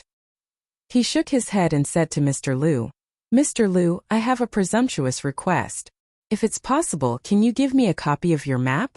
If it's really inconvenient, you can lend it to me for a few hours." He thought that if this was a royal treasure and it was inconvenient to make a copy, with his current memory level, it would not be too troublesome to redraw a map in his mind with the help of the system. Fortunately, after hearing his words, Mr. Lu did not hesitate to take out the map box from his sleeve and give it to him. He also said that he could look at it for as long as he wanted and that it would not matter if he returned it after making a copy. This saved him a lot of trouble. After the haze of Madara and the Ghost Chariot conspiracy was lifted, the two of them chatted happily along the way. Mr. Lu was quite interested in the local customs of Erewhon. When he occasionally mentioned it, Brando found that the Nine Phoenix swordsman was not ignorant of Wound. On the contrary, he seemed to be quite familiar with the relationship between Erewhon, Cruz, and other empires. This made Brando a little embarrassed because in comparison, he knew nothing about the Nine Phoenix. In fact, it was not just him. In the Amber Sword, for almost all players, the Nine Phoenix was a mysterious country. First of all, not many people were willing to take a ship for a few months to go to a foreign country and adventure. Second, the merchant fleet of the Nine Phoenix was not always there. As Mr. Lu said, they usually appeared more often in March to April and September to October. At other times, it was rare to see the merchants of the Nine Phoenix anywhere in Wound. However, contrary to Brando, Mr. Lu was amazed by Brando's linguistic talent. According to him, Brando was as if he had lived in the Nine Phoenix for decades and was very proficient in many of the language habits of the Nine Phoenix. As for Brando himself, he thought to himself, "Haven't I lived in the Nine Phoenix for decades?" P.S. Some people say that the plot has been a little slow recently. In fact, it's mainly because I'm thinking about the future plot, so I don't dare to write too fast. Plus, after the end of a plot, the following plot needs some description and foreshadowing, so I've slowed down the plot for the time being. In addition, some people have asked about the Nine Swords of Solitude. It's like this: the Nine Phoenix was originally set up when the Amber Sword was first formed to introduce the expansion of D&D. In fact, there was originally a setting of the Cloud Nation, but I cut it. Therefore, the Nine Phoenix itself is built on this expansion book. There are a series of sects like the Desert Raven. Of course, there will also be things like the Sword of the Sage and the Army's Sword. However, in the end, it is to serve the novel, so the setting may be different from the expansion book. In short, this book will prevail.